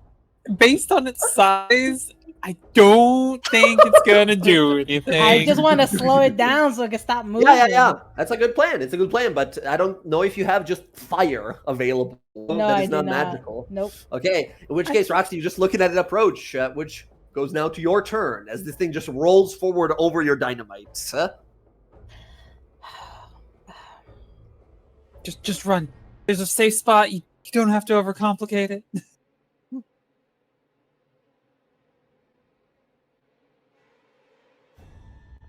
Yeah, but did you see how far it ran? I don't even know if you guys are gonna be able to get there. I mean, I can.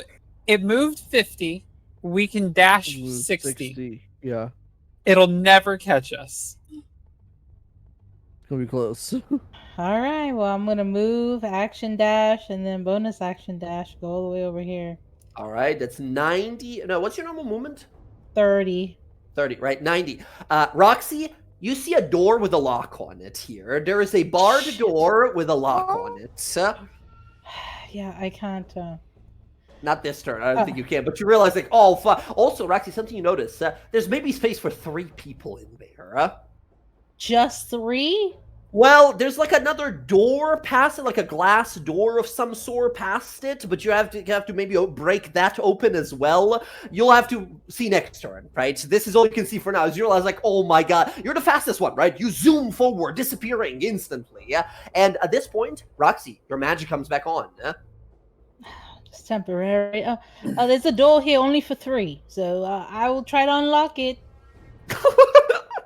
You And look then back, I'll your keep- friends then are I'll running keep from a running. train.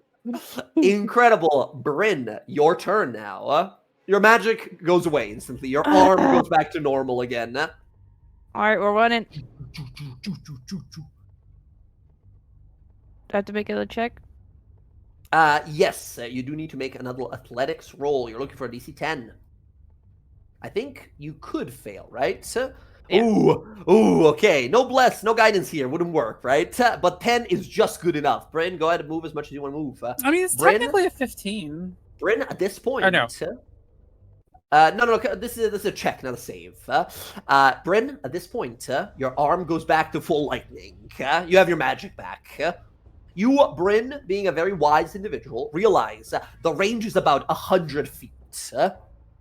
This anti-magic that it projects in front of itself is about 100 feet.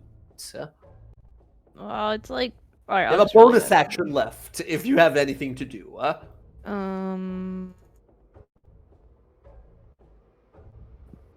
Only thing I do is just gonna go away. Actually, hold on. Would I assume that this thing is probably immune to magic of some kind? If it exists in an area of anti-magic, it's unlikely that any magic will enter its space Okay. and keep going. Yeah. Okay. Damn. Well, nah. All right. You are chilling for now. As Casimir, we go to you. You feel your magic is stolen, taken from you. You're unable to use it at the moment. Okay, I see the 30 move. Darn. Okay. Yeah, he's gonna dash. You are still within the range, unfortunately. Just about this point, Casimir, after that point, you begin to feel the ability to use your magic again. You have a bonus action if anything to use with it. I don't. Casimir, when you step here on the side of it, you no longer feel that magnetic pull. Whatever metal bits on you that you had are no longer pulling you down. Okay. I'll stand there. I don't have any bonus action things I can do. Yes, a wizard. I don't imagine you have Misty Step, but yeah, I do have to that. think about. But If you wish, you can move another 30, right, while you're not under anti-magic. yeah, you might as well. You know how fast it moves. It won't catch up to you probably next turn. Yeah, if I can get an action in, I can get that door open if Roxy doesn't get it open in time. I think she will, though. Oh, sounds good. Bonus action, you teleport further ahead. Bella, your turn. It's time to move it. Yes, I want to keep running. Yeah, you and Yara can't fail this save, so yeah, just go ahead and keep moving then. There's 60 feet. 60 feet, there you go. At this point, you two feel... you still feel that oppressive anti-magic space. Just barely. So I can't summon the echo, yeah? You cannot. It seems that your magic is not responding to you at the moment. All right, Bella, I think that's going to be it for you, just dashing along. Yara, you're in a similar boat here. I can get to here. That's my full 6.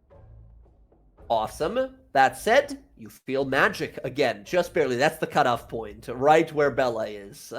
Cool. Then I'm gonna pop one of my steps of the fate, and I'm gonna go another 30. Excellent. Go ahead and move another 30. Bella's like, Yar, we're in this together, and then just boom. God. You know what? Actually, no. I'll stay. The moment Bella's like, we're in this together. Yarn's like, I'm about to fuck, Mom didn't say I'll keep you safe. Shit. Yes, very cool. Very cool. Yara, very brave thing to do. You could get out, but you put yourself in danger to save your friends here. Or, your stepmom, but whatever. Well, no, don't you know? As we go to the Juggernaut, the train moves 50 feet ahead, catching up very, very slowly. Roxy, you see the locked door. Your turn. I can move 30 feet right here. I'm gonna try to unlock it.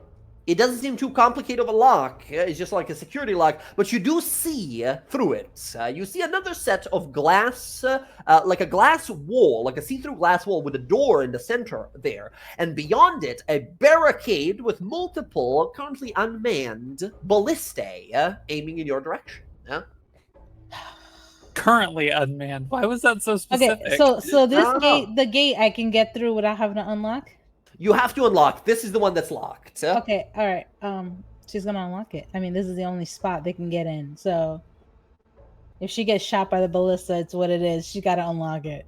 Absolutely. Give me a thieves' tools roll here. If you get shot, I heal you. This was at one point a good lock, but it's been so long that it's somewhat weakened. Using dexterity or intelligence here for your thieves' tools. Incredible. You pop the lock open. You can now move further into that space. Okay, now... Now, you see this next door, and you hear a voice emanate from the wall. There's a little, like a voice comes out of a little kind of slit in the wall under there, on the side there, and you hear, first in Gnomish, then in like a multiple different languages. You hear basically a voice say eventually in common as well, voice recognition needed. Please state your name.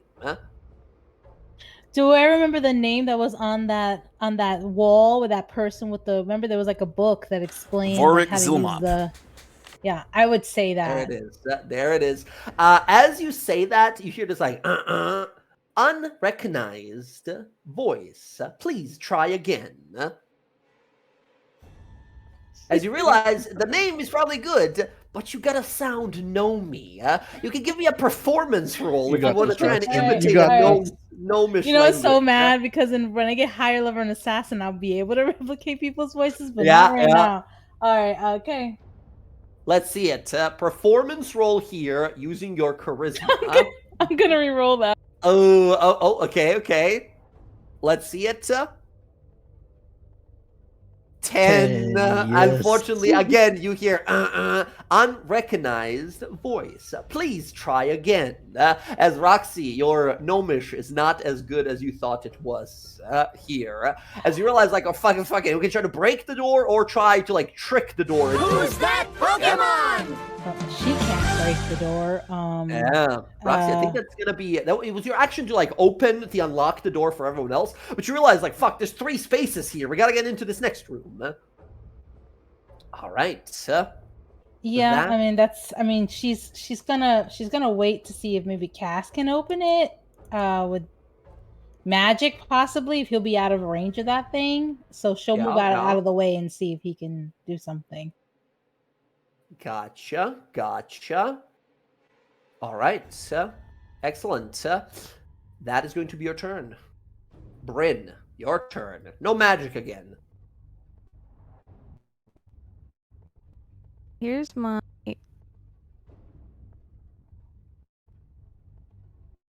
Yeah. Does it affect you if you are out of line of sight still, or is it like an aura that goes through the walls? You have a sense that as long, I think you realize now it's tied to these floor panels beneath you. Okay. All right. Oh shit, I'm not close enough. All right. Hold on. You're let me see. currently 60 from it, so with Yeah. you'll be still 90, yeah? Yeah, it's a little bit too long for me to. First Because I was gonna things see if I could first. not use an action, but I'm Yeah, gonna yeah. have to sprint First things to get in first, there. though, I need a strength check. Oh, sorry, athletics. A strength saving throw. God damn. Well, Oof. Bryn, the magnetic pull down below and all this running has you somewhat slowed down. You move at half speed this turn. all right. Guess That- I'm only going 30 As a then. strength save, that is a +5 for me. Oh, that's a 10. So you get a 10 exactly. Bryn, you are good. Yara, the decision to stay back here, actually clutch. Incredible. Bryn, you got full movement. You're in there. Bryn, you see a wall. You see a glass wall, and Roxy is trying to say a name of this gnome, like her gnomish, like trying to speak to it, but it's not working, right? Could I just try for shits and giggles?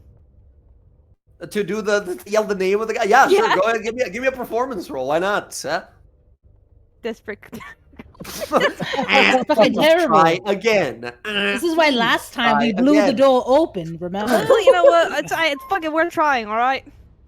All right. Bryn, that was action and free action to try and interact with this thing. You have a bonus now if you have anything to do. Oh yes, I will wild shape into the smallest animal I can and sit on Roxy's shoulder. Oh, we're Okay. doing this again with you and the spider. Remember what happened last time? Okay, We blew be up a the fucking spider. building. Let's go. You can absolutely be a tiny little spider on her shoulder. Do you want me to drag out a spider, or do you just want to like leave it as it is right now? Yeah, I have the little. Oh, it's a giant wolf spider. Let me get you a normal size. Actually, I'll be a spider real cat. I'll fast. be my cat self. I'll be my cat self. Gotcha. Little kitty cat. You see, wow, little cat up here. Oh, you deleted yourself from initiative. Oh shit. Hold on. I didn't know that would delete me. Hold on. Yeah, I got you. I'll put you back. There Hey, we Zach. go. Yes. If you want to hold your action, I can boost our speed by 10 next round. Won't we be able to get there now? Yeah. Right? 60. Yeah. So if I do this, and you dash, you'll be 80 instead of 60. But we'll be in there in 60. That's true. That's true. You can just make. Yeah, tiny little kitten appears on your shoulder, and like she turns into a tiny little cat and jumps on your shoulder there, Roxy, as you're just saying, try again. Please try again. All right, Casimir, it is now your turn. That should get me right out of range. You are just out of range. Perfect. Casimir is still under the effects of tongues. Uh-huh. Would that work if he were to say Vort Zilmop? I mean, it would have worked if they managed to fake the voice to sound gnomish for them as well. So you have to give me a performance roll here. But I'll say because of your tongue spell, I'll give you advantage here. That's not my greatest. Actually, would that be my action, or would that be? It would be a free action. You would just then yeah, like, I'll give it a say the shot. word and see if Okay. it works. Give it a roll. 12 still doesn't quite get it. As you say the name again, please try again. Okay, but now Casimir can see me, right? Yeah, you see up ahead. You see there is this door you guys are standing in front of is a mostly glass wall with a singular sort of glass door standing there. Okay. Yara, Bella, get as close as you can to me. I can get us past this, but we gotta all be together. And he's gonna hold his action. Okay, you hold your action. That's it. Bella and Yara. You guys can fail this, so if you just want to double dash, you can all be in that area. Yeah, I If wanna- we get over there, I'll yell Vort Zilmop because I actually have a pretty high performance. Absolutely. As you guys get there, go ahead and give me a performance roll. All right, and I'm here with everybody, so it's me a +3. Oh, you want to use your hobgoblin ability as well? No, Nice. you don't. You're fine. As Yara, you approach and clear a throat. This big, tall, fucking giant hobgoblin warrior in a tiny little gnomish voice, perfectly recognized. You hear, "Broom, welcome, engineer, custodian of the hallway." As it's starting to like list your list of titles, you're like, come on, open. As the thing eventually opens in front of you, allowing you guys to enter on in. As all of you rush into that hallway in there, you feel the trembling as the train rushes right on past you all as you all run and jump into the room as it continues and disappears down the railway. You guys made it. You breathe in, you look around this place like, what the fuck just happened? And then you see this odd room. A small table with no glass, sort of any sort of silverware on it, no cards to be played by the local guards or such. Nothing of the sort. You see a barricaded spot with a strange-looking ballista device, a barrels used as a barricade, and then there in the room, laying on the floor, destroyed fully, are two kind of humanoid-looking creatures. You see laying there destroyed are two clockwork guardians. traps. Gnomish in size, these short little humanoids humanoid-looking constructs with cogs built into their bodies, a central sort of chest area that seems to hold another one of those arcane crystals within. And you see a little symbol in Gnomish that has a little badge as well, which those of you able to read it, it says, Mechanical Guardians of the Great City of Winnebach. And then it has like a designation code, like a number of this specific one, and it's just like, it's a 7-digit code, right? It's like a gigantic barcode.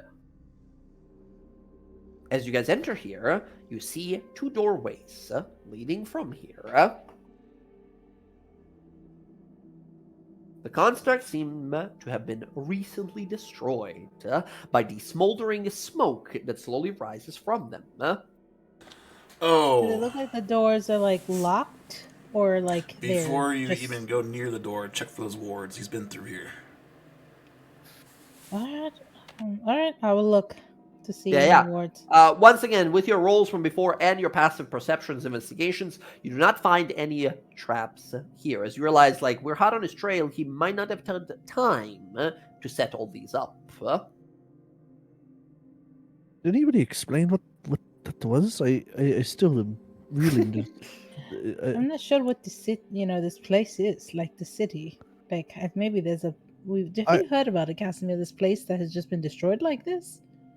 So I'm confused. Is there people here or is it dead? I think there used to be people here. It seems that this is sort of like the depths of it, and this isn't everything that got crushed. Seems like this What's place, left? Giant city, and they had their machinations, and they're still trying to work and function. That thing was probably some kind of farrier of supplies, maybe people. So you think that there's no humans or gnomes involved in that? It's just on its own, still functioning without its masters? I think so.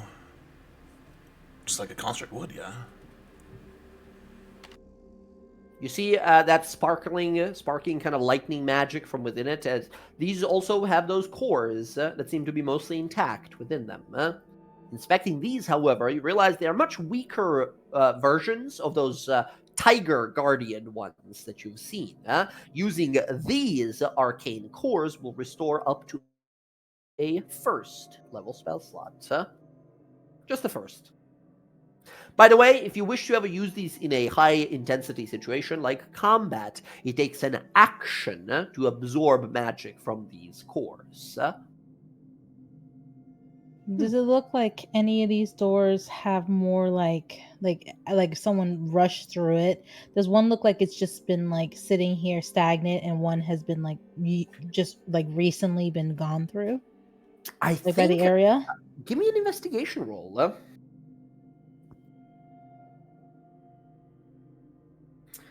Incredible. First thing you notice is that this place, other than the destroyed constructs and their sort of oil spilled all across the ground, most of the rest of this room, as well as the doorways that lead into the next chambers, are sparkling clean.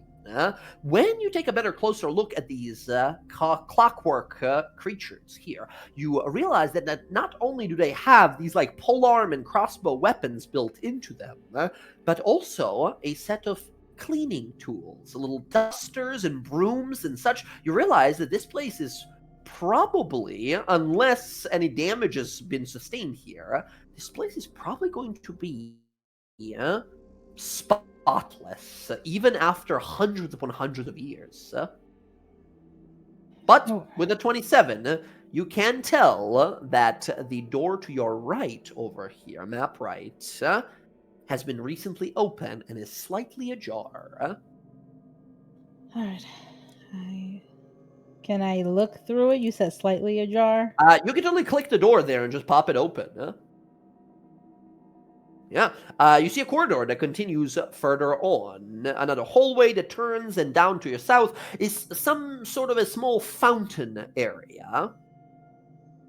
That is all you see at the moment. Yeah, but she'll nobody put Bryn here. She doesn't want Bryn to come with her. She doesn't know if there's any bombs or anything in here. Does it look like there's any of these traps or anything like that he put down? I'll say with your guys' incredible perceptions and care to not step into these, I will let you know ahead of time as long as you guys walk anywhere near them. So I'll just tell you so you don't have to like always worry about rolling. I'll keep in mind that you guys are always on the lookout for these. All right, she's gonna just step right in here. Is there anything here? Like any? You see a long corridor that goes south and to the north, and one as well to the further east here. If you take one step to the south, you will see there's another doorway in this room over here, as well as another doorway over here. There's a few doors that lead from here. All right, she'll say this is all right. We can come in here. This space, however, is well illuminated. Like, there's lights on every single wall, and they're working lights. And when I look at the ground, does it look like there's any direction that someone went in? Is there any steps? Because you said there was oil here.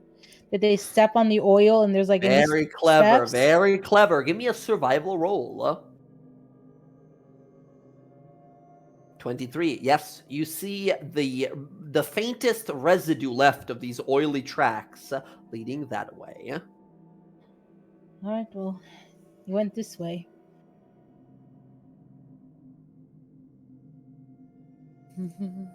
You guys can move ahead. Feel free to move in increments of 10 to 20 feet as you explore.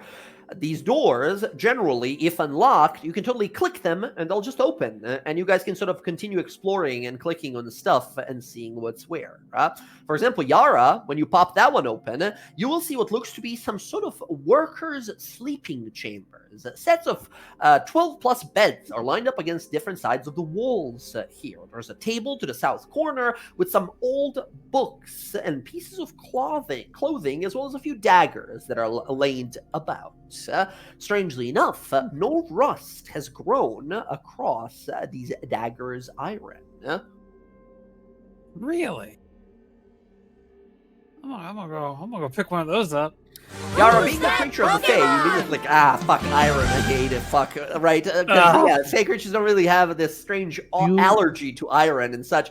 However, it seems it's much lessened here, as these daggers are all magical in nature. They're not necessarily +1 or plus anything weapon, they just have a magical property to them. You're not exactly sure for what they're used, but I mean, they're pretty small. They look like one of those like letter openers. There's a magical letter opener. They have a tiniest little bit of magic in it. She goes to touch it, and she still like pulls back, like she got like shocked by like a battery. Like, oh fuck. Do you want me to hold on to this? Yeah, go for it. I'll gather I didn't them. think that would happen to me. Oh well. Shit. Yeah, you already realized you've spent enough time in the Feywild that you're sort of a part of it, of course. Bella, you have 3 magic letter openers. They're just little like knives. They're tiny little like knives. They're not even sharp, really. Not that much. Oh, interesting. Yeah, you sure you want to marry a Fae? I'm sure. Iron's about to get real uncomfortable, love. Like a big multi-iron armor wearing magic metal armor. As you guys move, Roxy, you move into this room and instantly you spot the back end of a dark robe. Up ahead of you over here, you see a familiar face. You see this individual go that way. Uh-oh. I don't know if you saw that. I did. Yeah. She could telepathically tell them, there's a person ahead of us. You want me to follow? We're right behind you. All right, she's gonna slowly move. You said 10 feet. Yeah, Roxy, you see a vast gate right in the middle of this chamber that goes further to the south. The gate, upon trying it, it does seem locked. Do you want me to open that, or you want me to keep going after this person? I mean, we're here for him, no? Okay.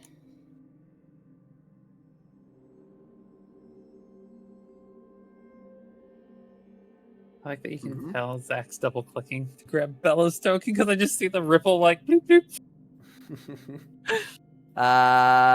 Where's Emily? Is Bryn moving around, or is she still staying in that room? Huh?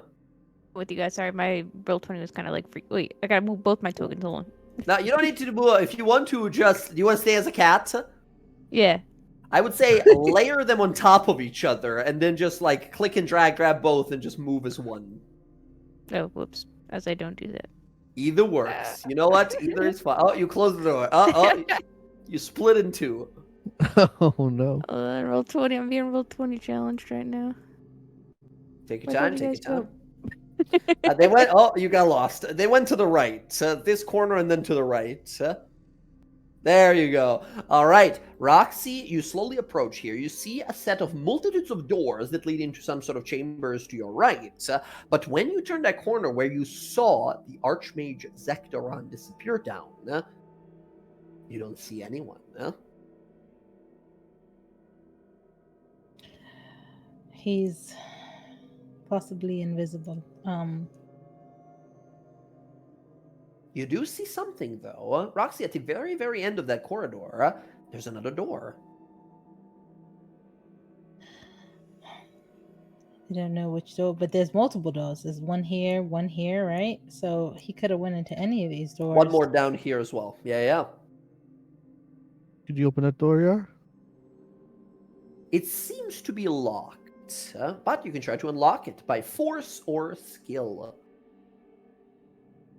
Is this one here locked?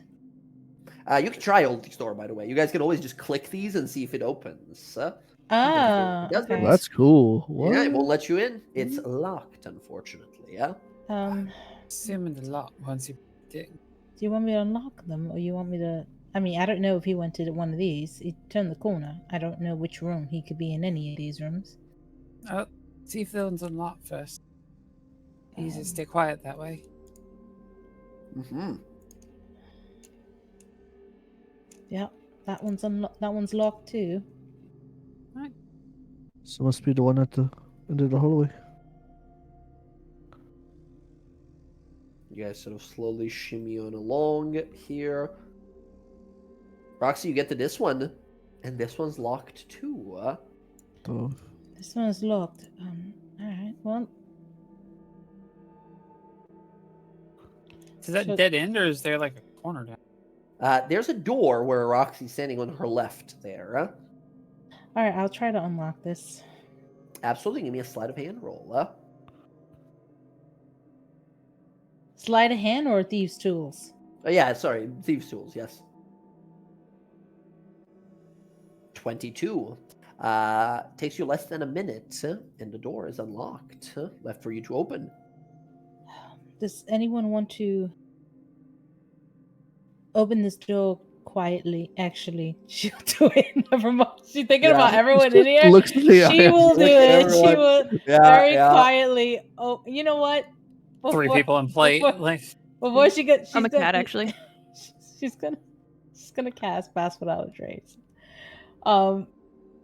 Pass without trace. Okay, Yeah. everyone's got big bonuses to stealth. Very good.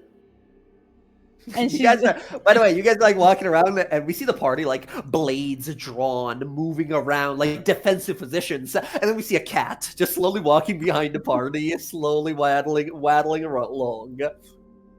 It's like that. I'm gonna ask Cass a Little cat. question. Hey, Cass, Yes. is your whatever he is, does he have anything that you can like remember clearly that make an illusion of it or something? You can show me. Like a item, whatever. You cut out a bunch from me, Jess. I don't know if it was just for Yeah, you. same. So she's asking if you have a, if he has anything on him that Cass is familiar with that Cass could like make an illusion of, like just so she could like visually see it. Because Yeah, I yeah. can just locate objects to try and I think by default, Casimir, you know that his spellcasting focus is his staff. It is some sort of a magical staff, not that you know what exactly kind. Other than that, you know he wears like an amulet of gold with a red gem in it. Those are the things you've always seen on him. I think also Casimir would probably be intimately familiar with his spellbook. At least the way Very it looks. fair as well. Yeah. Yeah. He'll try to describe the spellbook as much as he can. Yeah. He produces this image of an old yet well-kept arcane tome. She'll take the duration of that to kind of like familiarize herself with it as much as you can within the short duration. And if it is enough, I use locate object. Ooh, awesome. Can you click the spell? I just want to see if you know like the direction or just like exact distance. You sense the direction to the object's The location. direction, as long as if the object is in motion, you know its movement. The spell can locate a specific object known to you as long as you have seen it up close. Yeah, this totally counts. Within 30 feet at least once. Alternatively, the spell can locate nearest object of a particular kind. Yeah, that's fine. You detect it. Where are you on the map? You detect it that way. I will. I don't know if you see in the darkness where I'm pointing. Yeah, but, I see. It's somewhere that away. Yara's gonna like point over Cass's shoulder. He's over that direction. At least as far as I Points can at the tell. wall. Hell yeah. By the way, what does this look like? Is this some special sight you have? Do we see your eyes glow any particular way as you sort of like wall hack, right? As you sort of look in the direction? Or is this just a sense you get? A wind blows that way or something like that? There's a little bit of like, if she's like casts the spell, like her eyes are like this, like always like this vivid green with like her pupils have like turned into these like really like really small like spirals that kind of like spiral outwards.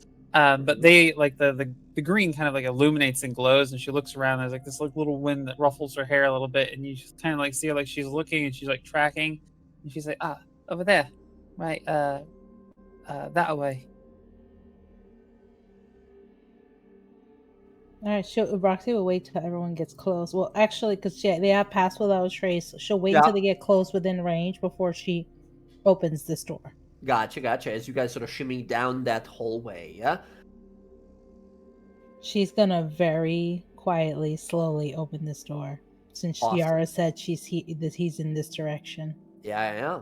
Roxy, go ahead and open the door, and as you do, you see on the other side.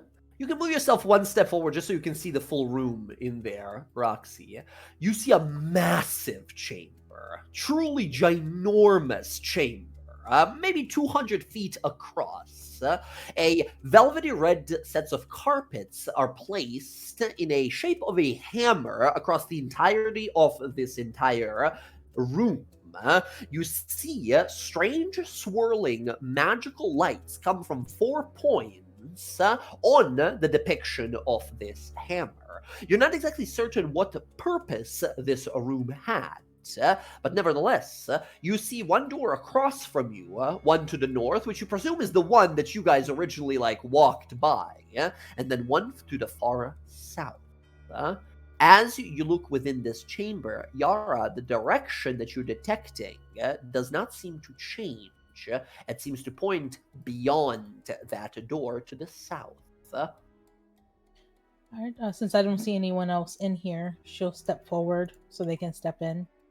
And does Yara tell me the south? Yeah, she walks in, she kind of looks around, gets a sense of it, and then she points down. Yara, you're getting a sensation of that way, but then again, because you can sense it moving, you can sort of sense it moving kind of like that away somewhere. We should quit in our pace. He's moving away. Okay. All right, she'll get to the door here. Do these Brent, posts... are you cat still, or are you back to normal? Oh, whoops. I was trying to move it. Did it not take the cat with me again? Damn it. All good, I got you. I'll bring the cat.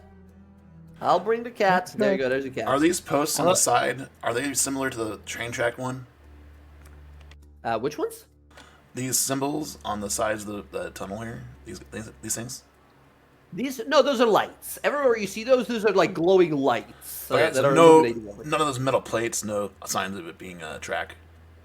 Nothing like that. Nothing of the sort. No. However, as you guys, yeah. As I say, am I crazy or is the room crooked? Crooked? How do you mean? On my roll 20, it looks like the room goes up and slightly to the left. I'm not certain. That doesn't look for me, but then again, I have God eyes over here, so I can't tell. As you guys walk in, I have some good and bad news. First of all, you see that the passageway down to the south of here has a great seal, a gnomish symbol upon it, which you must assume was the symbol of the city of Widabach. What looks to be two of these tinkering sort of ball-peen hammers that strike down upon a cog. The cog seems to rotate slowly. As you guys approach it, all of a sudden, all lights in the room turn off. You find yourselves for a moment in darkness as a flashing light from above seems to begin to say, at first, in oh yeah, you don't have tongues right now. It says something in Gnomish, and then it begins to loop back on itself, like it sort of bugs up for a moment. It gets like buggy and begins to sort of like kind of warble in voice. And then you guys hear this loud, blaring alarm that begins to play. You feel the whole room, the whole space down here shake all of a sudden. And as it does, you all hear in multiple languages, sort of switching until eventually it gets to common, as at the same time, the platforms you see to the north of you begin to illuminate, and as they glow from below and sort of upward, shine upward, you watch as something begins to sort of appear at the center of it. For a lack of a better word, while the alarm is blaring and eventually says in comment, intruders detected, deploying defensive units. As it's saying that, you see there, as if being sort of like what is basically like 3D printed, right? You see appearing are a set of golems of different varying shapes and sizes, 4 of which seem strangely tiger-like in appearance, like the ones that you previously took the core from. The center one that forms is a gigantic dragon-like construct with lightning and fire and bits of acid that begin to gather in its chest. As they all look to you, their eyes flicker with arcane life and then begin to move to upper hand. As you guys are staying at this door, Roxy, you watch as a layer of magic covers the door, the one that you're standing in front of, as well as every other one that leads to this chamber, as this high-pitched sort of gnomish voice is blaring on the alarms above.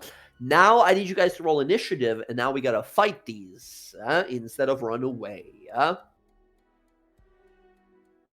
Before the combat begins, as you guys realize you're locked in here, you guys can go ahead and move up to twice your speed. Well, yeah. These sentinel constructs, however, get to do the same. Oh, I rolled in secret. Oh, damn. I rolled in secret for the dragon constructs, aka the Drolem, as it's called, the dragon golem. It got a natural 20 with a -1 for a 19 total. It should have added it into the thing automatically. Yes, it did. Which, yeah, it still goes just behind Yara, even with a natural 20. Incredible. Ooh, but the tigers got a 21. They are all immediately going to use their movements to step forth like so. There you All right, the tigers are rushing forward quickly. You hear these mechanical gyrating sounds as they're leaping and bounding forward. They're actually going to go like this. Yeah, there we go. Bam, bam, bam, bam. Everyone can move up to twice their speed there. I think everyone is in. How long has it been from our last fight? Well, you guys had a short rest, and then you traveled for about better part of 2 hours to get to this point. Okay. Checking the spell. Don't think. 1 hour. Okay, so it's Yara, you are currently concentrating on the what's it called? Locate, the tracking spell. As the rest of you guys see these things coming on in, initiative looks like this. Just before we begin rolling dice here, let us take a short break, and then we jump into this fight. Emily, sorry you're having trouble with roll 20. It's been super buggy lately, and yeah, sorry for the inconvenience. No, it's not your fault. Well, it might be slightly my fault because we're on a big Oh. map, right? It Oh might my be slightly gosh. my fault just because we're on a huge map here. But from the previous experience, I apologize. We'll try to stick to a little smaller maps in the future. All right, but for now, this is the setup. All of you right there, all of these construct creatures rushing on down. Okay, I will be right back. We're back.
Hello, I'm back. Hello. Hello. My God, you guys almost died to a train. That was almost a train wreck. Nice. Hey. That'd be the saddest thing to tell. Like, how did your D&D game go? And you go like, we died after like a year, almost 2 years of like adventure. How'd you guys die? Train ran us over. Man, rough. Sometimes it just be like that. Yeah, well, you do. It's just so happens no one in this party knows or engineer, and the sky, the only one who does is gone, right? So the one person who can tell us, like, no, don't get on the train track. That's a terrible idea, right? Don't get on the magnetic anti-magic train track.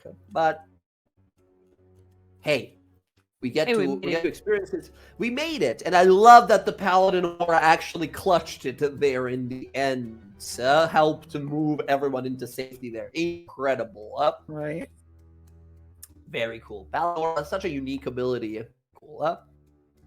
By the way, Jess, are you 5 or 6 of Paladin? How much into Paladin are you? I am 7 levels in the Paladin and 4 in the Warlock. Did you say you wanted to use the new or the old Paladin? Oh, because if you're using the new one, you have a special mount. As a Paladin, you just sort of get to have a mount. Yeah, so we were using the new Paladin, but the old Smite. Because yes, playing it the fun way. Yeah, no, I know. Yeah. Just so that you know, so I think that as a level 5 or 6, I don't remember exactly, Paladin, you just get to like always have your find steed around, like your mount. Yeah, we haven't been in a situation where our steed has been needed. Yeah. Which, by the way, I don't know if you've taken a look at the new version of the spell. It is so much better now. It's no longer just a horse. It can now teleport or heal people or like frighten enemies. It's pretty good. It can fucking heal people. What? Yeah. So now so it has a stat block, kind of like those summon spells, like summon beast, summon fiend, summon aberration, whatever, right? Now, when you summon it, you choose if it's going to be Fey, Fiend, or Celestial. And if you choose, and depending on which one you choose, it gets a special once per day bonus action it gets to do. If it's a Celestial, it heals people a little bit. If it's a Fey, it's a bonus action 60-foot teleport.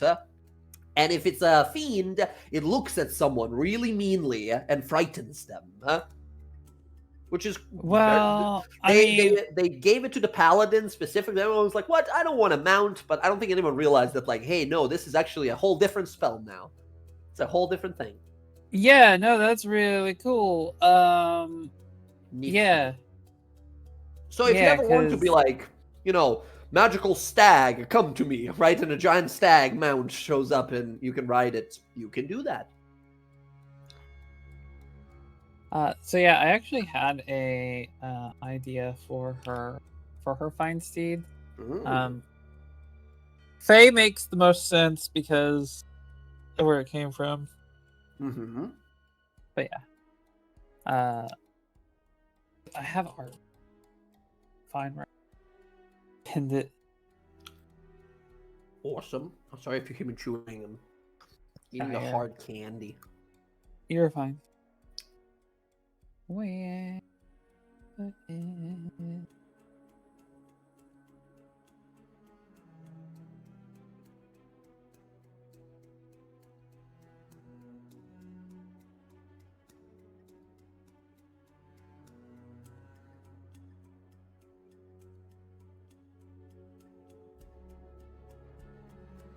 Okay, let's see here. Do we have everybody back? I'm here. I'm back. Okay. Just- All right. I'm sending it to you, Jay. Oh, cool. Oh, that's awesome, huh? Yep. Hell yeah. World of Warcraft vibes a little bit, huh? A little bit, yeah. I like it. Very cool, huh? My God, look at that tail. Giant bushy tail. Very cool, huh? All right. Quick check. Yeah. Jen, Rav, you guys around? I see Rav typing. I can hear, but I'm still waiting for the PC. Need a few more minutes. All good, no rush. Jen, are you here? Yes, I'm here. Hello, very good. All right. Let's see here. Let's give Rav a few more minutes and then we continue. Okay, this is a big battlefield, as you guys see, but that's all right. Some of us like to be far away, and our enemies, well, they're going to go before us, most of us at least, and they're coming this way. Yep. Okay. It's weird because like you want to be in the aura, but at the same time, you don't want to group up too much because Yeah. But I mean, one thing I will say, all of you look over and realize, like, oh shit, a dragon. Well, it's a construct dragon, but dragons do that one thing, and maybe that's want exactly to and my not thought. want to stay together, right? Yeah, if we stay close to Yara, we're safer, but if we just spread out, maybe it doesn't hit some of us. That's exactly what I was thinking. I was like, oh, dragon, oh, breath, oh. Yeah. Okay. if there's one thing I've learned with playing with Jay and dragons, it's that they're gonna maneuver around us to get the biggest scope of that fucking cone possible. So they're it's gonna like, try. might as well just stay for the extra saving throw. That's why he It's was like, extra- "You can move up," and I was like, "You know what? I'm good. I can hit shit from here. I'm not moving anywhere. Fuck you! I'm not gonna. I'm not moving." Fair. Room is within my minimum range. Get fucked. Yeah. Question: How tall are these things? Are they just light sconces, or is this like a pillar? Well, that's a pillar. I'll describe everything. Actually, Raph said he can hear us. So to describe the room here a little bit, this room is, as you can see, as long as wide as it is. It is about 40 foot high, where a sort of ceiling is, and all of these on the sides you can see are pillars. These pillars go all the way 40 feet up, and about halfway up, 20 feet or so, they have these lights on them, these like magical lanterns that glow with that electric light inside. Other than that, everything is as sort of you see it here, except one exception to this strange, as you can see, there's strange like balloons or whatever they are on the floor. They're sort of continually, permanently, just sort of glowing with energy, and that's where these guys got like 3D printed from, right? They just sort of appear. There is one more space like that right over here. However, this one is surrounded by about like a foot tall, almost like a well structure, right? It's like you would jump into it, or like you would step into it intentionally, right? It's almost made to look like as if you wouldn't be able to just stumble into it. You would have to intentionally step into it. What that means, who knows? Because once again, we don't have a tinkering person here, so or like a gnome. We have a person who can read gnomish, but no one who's from here that knows a lot about these Widowback gnomes. What Bella's getting from this, their gnomes are freaking weird. Technology. All right. Oh yeah, that's right. I forgot to add your D8 to your initiative there. Or did you add it already, Emily? I did. Oh, 10. I see. Cat. I was like, Yeah. where the fuck are you in initiative? You know what? I'm going to add Bryn to initiative, and Cat is going to be the secondary in this situation here. On an initiative of 10.08. I'm going to remove the Cat. It's going to be Bryn, but Bryn is currently Cat. All right. Good stuff. All good. No worries at all. All right. That said, friends, it is time for some mecha mayhem. As these creatures rise, appear, and sense intruders, they rush to upper hand. And you guys specifically heard that word mentioned, upper hand. No, not kill, not destroy, upper hand. As combat now begins. Okay, she's going to attack that dragon. I think I can reach it from here. Absolutely. Yep. Okay. You have advantage. You go before it. You get to add extra damage to your sneak attack if you hit. Show me what you got. Oh, 17 with advantage will miss against this thing. Your arrow fires, but the creature's wings, metallic wings, envelop it and protect it from your shots. All right, I'll try again. One more. Now that'll hit. 28. Show me the damage.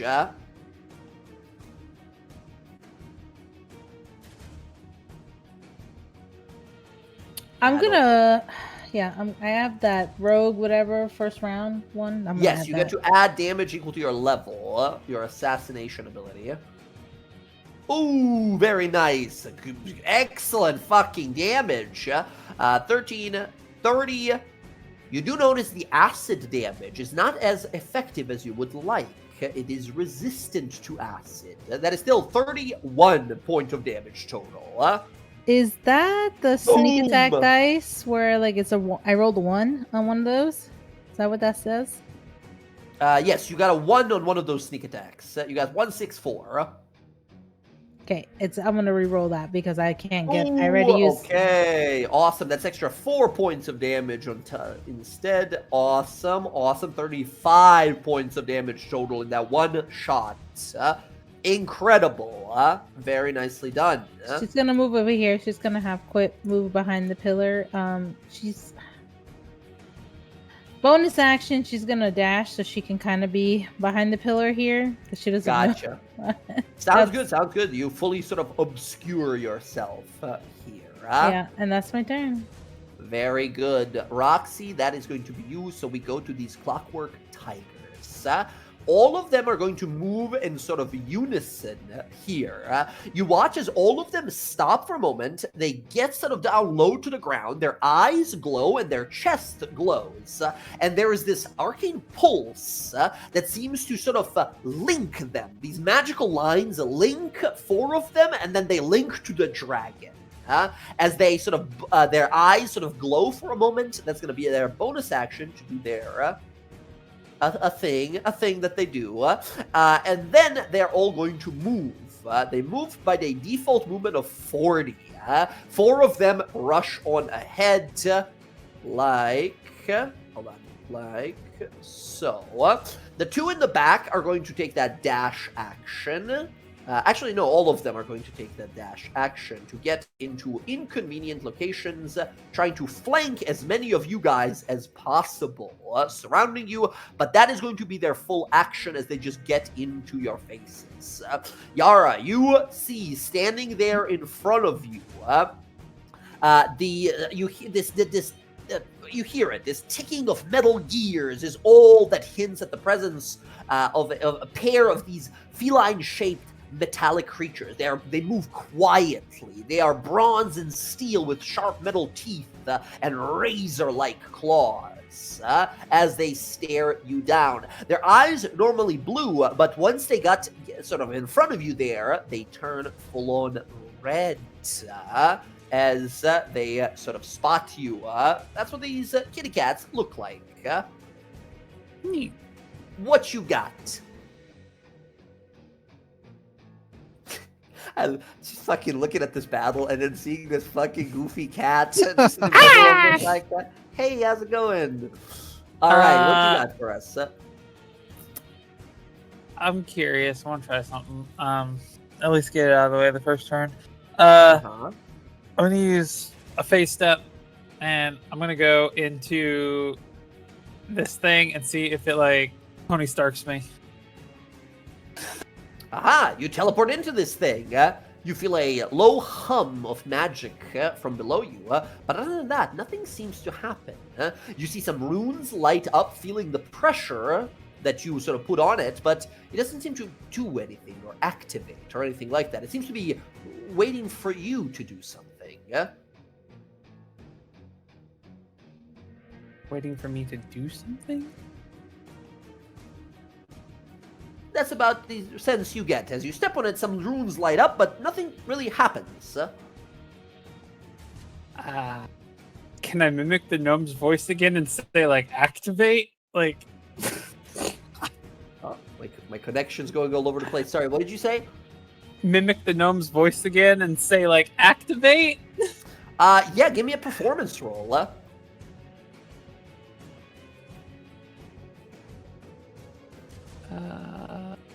The performance, where were you? Right there.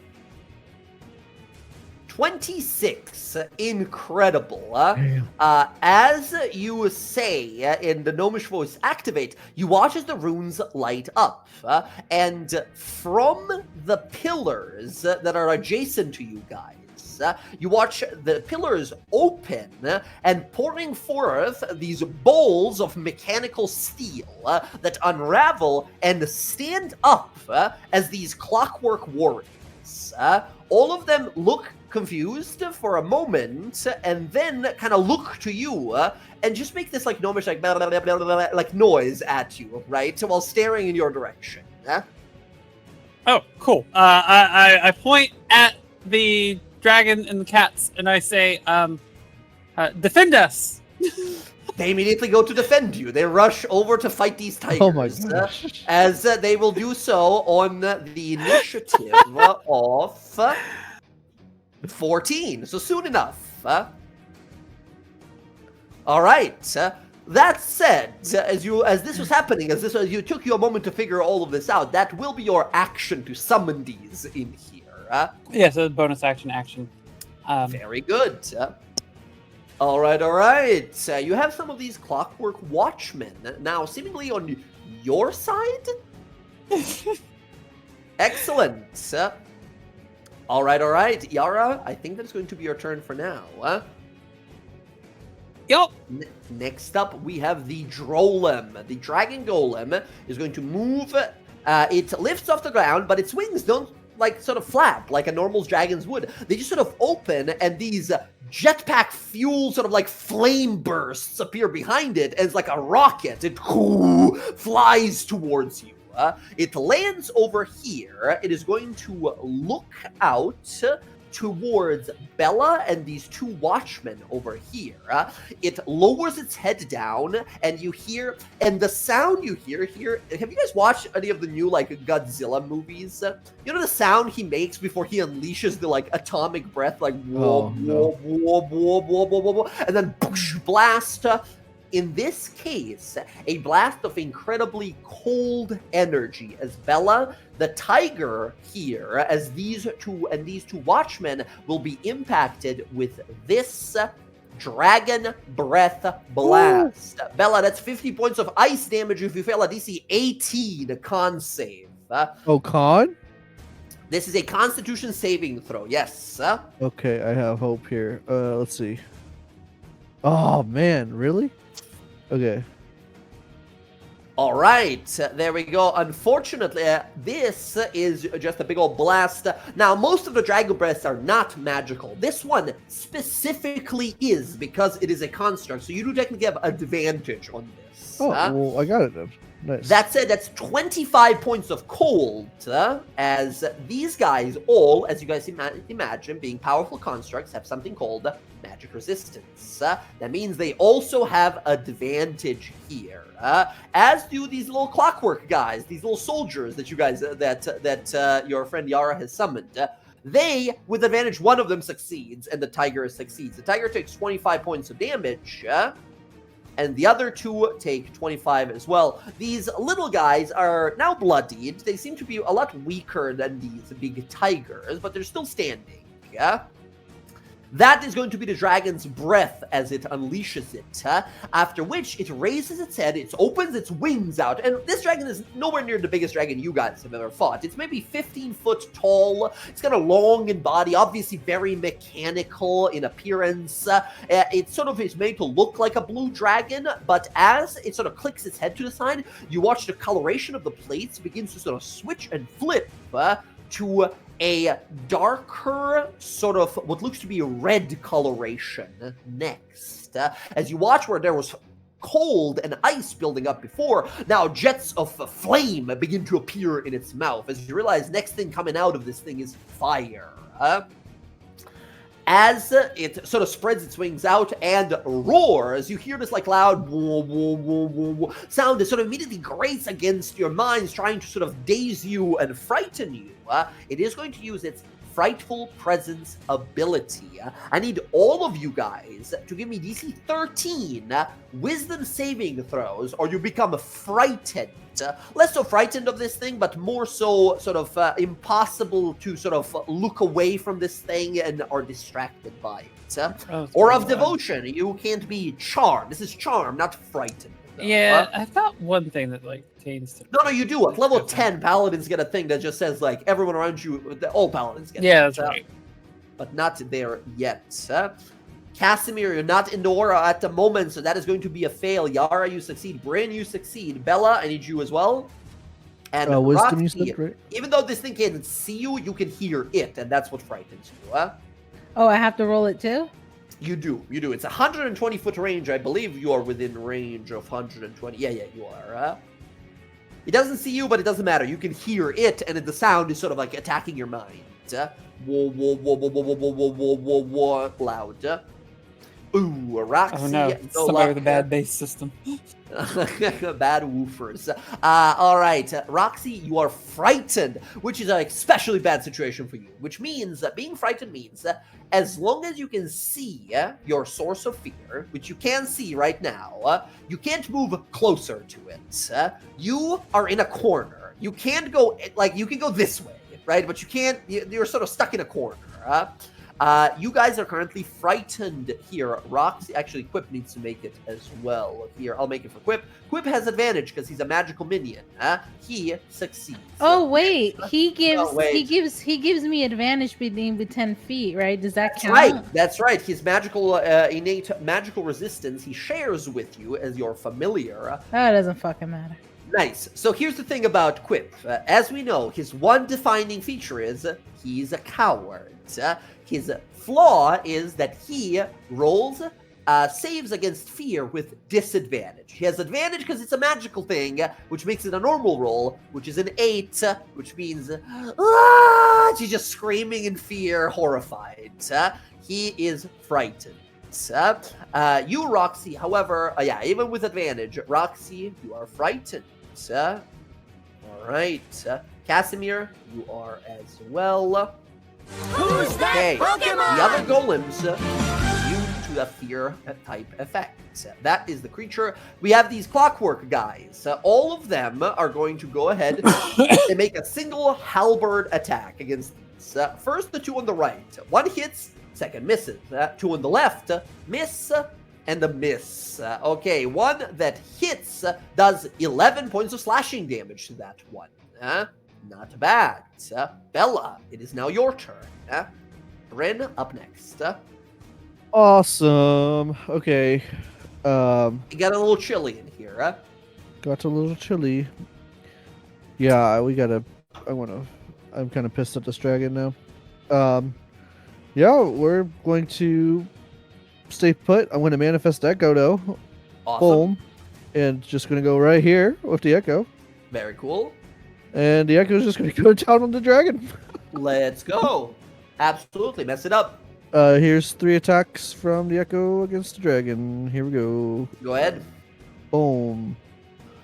Incredible. That is so. As you go, before you continue here, Okay. 26 would hit the Echo. However, the moment you swing at it, one of the tigers that is standing next to you, its eyes glow, its chest glows, and it's going to use a reaction to do defecting leap. It leaps into the way of your attack and absorbs it instead, right? It like jumps in front of it. As Bella, you can make an opportunity attack and perhaps stop it from reaching his wards. Sure, let's do that. So, 18? 18 hits this guy, which means he stops right here, unable to make it to the dragon, which means you hit it for free here. Incredible. So the dragon takes the first attack, which is a 15 points of damage. You swing at this guy and hit him for 16. The second attack you make, which is a 22, which would hit the other one here next to you, does the same thing, the deflecting wow. leap, and leaps over here and absorbs that second blow, taking 16 points of damage. That's your 2 attacks and your reaction. As you realize, these creatures are defenders. They quickly leap to defend each other. Well, now I have 3 attacks. Yes, you very do. much. So, but that's the reaction, right? Yes, so they it can't is. like keep doing it. Okay. Presumably. So yeah, we're going to just third attack. Here we go. 15. I presume 15 is doesn't- going to miss, unfortunately. Yeah, I figured as much. All right. And yeah, we'll well, shit. I'm just. Although how you much miss do and we- then do a minimum damage, right? You have Oh the yeah, thing 6 that says, damage. 6 6 damage. points of damage to him, even though you miss. To the big guy. Understood. Bam. What type of damage am I doing with this Makahito? I forget. Slashing. Is slashing? Okay, I wasn't Magical sure if it was slashing. Yes. Okay. Yeah, I will move just in melee with this guy. So Awesome. You move into melee there. That is going to be your turn for now, Bella. Okay. Bryn, we now go to you. Cat form. Do it look like they'll hit the cat if the cat moves? I don't think they will. They're looking around, and we see their sort of like POV, their HUD, like assessing threat, and we see a bunch of these characters around, and they look down. There's a little cat there, and they like scan it. A bunch of question marks come up, like low threat, and they ignore it. Right? They go to fight something else, because they don't know you're a druid. It's just a cat. This is a little kitty cat. Yeah, you can totally move away from these guys, and they won't attack. Well, I'll start with that. wait, hold on. Yeah, I was gonna move out of range, but I could also, if I attack them, will it be a surprise?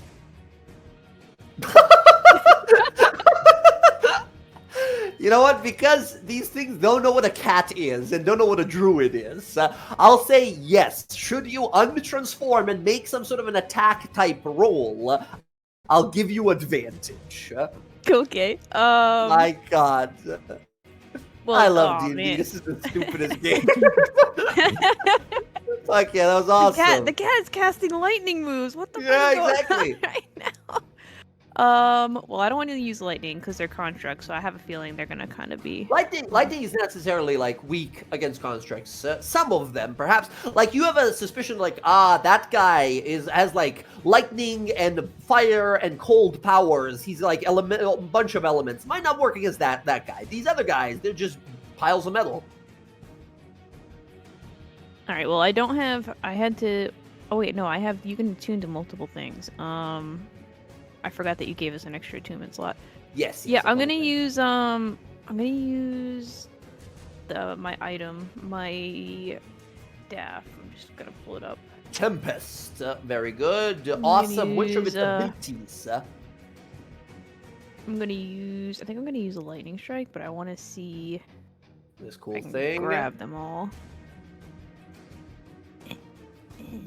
Yeah, it's a 90-foot line. No, 120-foot line. So as long as you can draw me a line that hits a ton of them. Oh wait, I want to hit the guys right next to us. If you want, I mean, well, you are currently a tiny creature.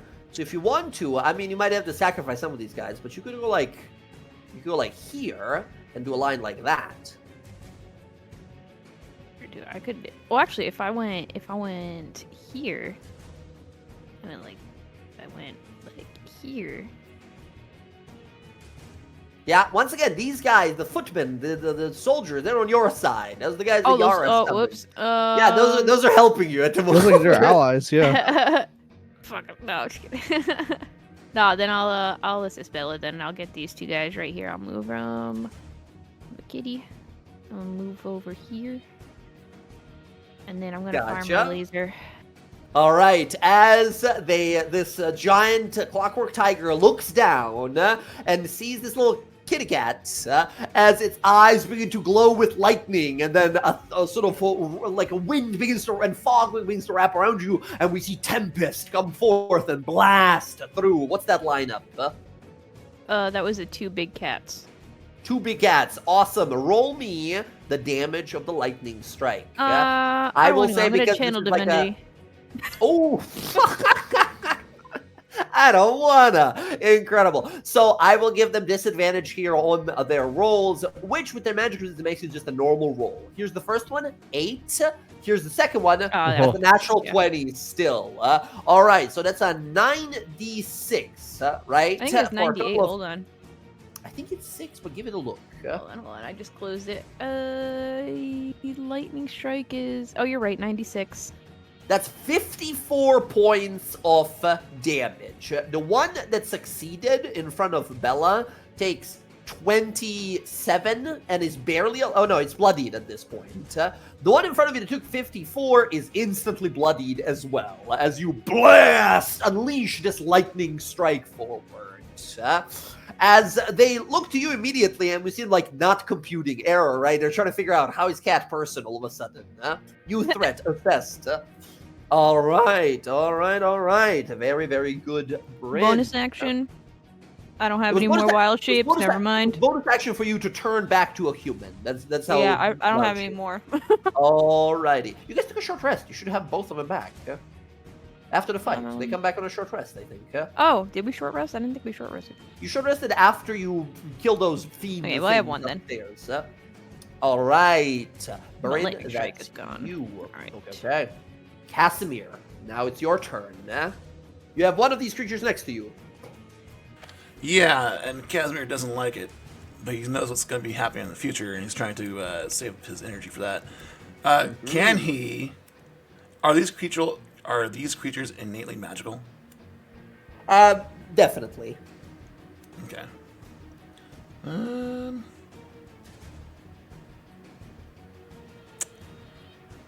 Damn. All right, he's just gonna face step away. Awesome. 30. Come up here and hide. He's still frightened. He's still frightened. Yeah. And then, Very good. can he use before he actually moves? Can he use presentation to like make something to block their line of sight on their eyes or something? To do To create like a color or mark on their eyes, so they can't see. Interesting. You can make me a. This would basically be like a melee attack roll as you try to like blind them for a moment. Go ahead and give me a. This would be a spell attack for you. Whatever your spell attack bonus is, it should say at the top of your spell sheet. However, because you're frightened, you would be making this spell attack with disadvantage. I'm fighting against the dragon, though, right? Yes. Okay. Spell attack bonus. So it's just my intelligence Your check. spell attack bonus. Well, it should be. Let me see on your character sheet. At the top of your spell sheet, it should say your spell attack bonus in the top right there. Yes, your spell attack bonus is a +9. So roll a d20, we'll add a 9 to it. And then roll again because you have disadvantage. Let's see if you're able to hit. Once again, being frightened by a creature just means that as long as it's around you within your line of sight, you are distracted, and therefore you have disadvantage. Yeah, that would be a natural 1 in that case. As you try to blind it, your spell is unsuccessful. You teleport away, but the creature is not blinded. Yep. He's just gonna cower over here. All right. At the end of your turn, Casimir, make a wisdom save to shake off the fear. DC's 13, as we go to Roxy, who is in similar boat. Nice, there we go. Wizard, no longer afraid. Roxy, you are frightened of the dragon. You can currently see it, which is frightening to you. You said that I cannot move closer to it, but you said that I could move this direction, correct? Yes, as long as you don't get any closer than 75 feet of it, you can move as you wish. Okay, she's gonna go right here. And So I know I that's- get yeah. disadvantage on these attacks, Uh-huh. but I'm going to use that for strike to cancel that out. 'cause Very it gives me good. advantage. Very good. Alright, so it's going to be a normal attack. Normal attack, let's go. Against the dragon. Yes. Excellent, let's go. 22 will totally fucking hit. Let's go. However, these creatures that up here, these two that use their reactions already, all of these tiger creatures are defenders. They have this special ability called Reactive Guardian. They get 2 reactions as long as they use them for their deflective leap ability, which means that this guy will leap in and absorb your arrows. He leaps through the air and sort of blocks your shot here. As Roxy, go ahead and roll that damage, and you'll be adding your sneak attack, but you'll be adding it against that guy instead. Okay, I'm actually gonna, since he added that in there, I'm gonna add the dreaded strikes, which is I get 3 per day. That's that new part of the Gloomstalker. They got rid of Yes, excellent. Yeah. Go ahead. Excellent. There we go. And that is an extra 2d6. I gotta ask, what kind of damage is dreaded strikes? Let me read it. I mean, it doesn't. Does it say what kind it is? Force. It is force. I remember. Very good. Very good. Yeah. Excellent. That is going to be 13, 28, 31 points of damage. The one leaps in front, absorbs it, and dies. Right? You shoot this arrow that would have been a kill shot on the dragon, straight through its head. All of a sudden, this tiger turns around, lowers itself down, and leaps through the air, absorbing the blow. And dying from it as its body sort of crashes into the wall all the way over here. But the dragon's still up. All right. Well, that only gives me advantage on that one shot. I'm gonna go. If I attack something else besides a dragon, it's not disadvantage, correct? It is still disadvantage. Basically, how fear works in D&D, as long as the thing that you're afraid of is in your vision, you have disadvantage on all attacks because you're unable to focus on anything else except for this thing that's frightening you. Okay. She'll go after this. That's near Bryn. Go ahead.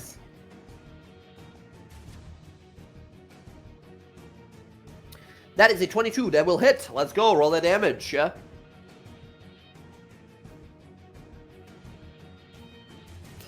What could have maybe been even a lethal blow, Yara, you can take a reaction here, as this one next to you here, Yara, will use his reaction to deflect a blow for this other one, as they begin to loop around and defend each other. As Yara, you can take an attack of opportunity. This guy's going to go save his buddy and eat up those 11 points of damage from Roxy.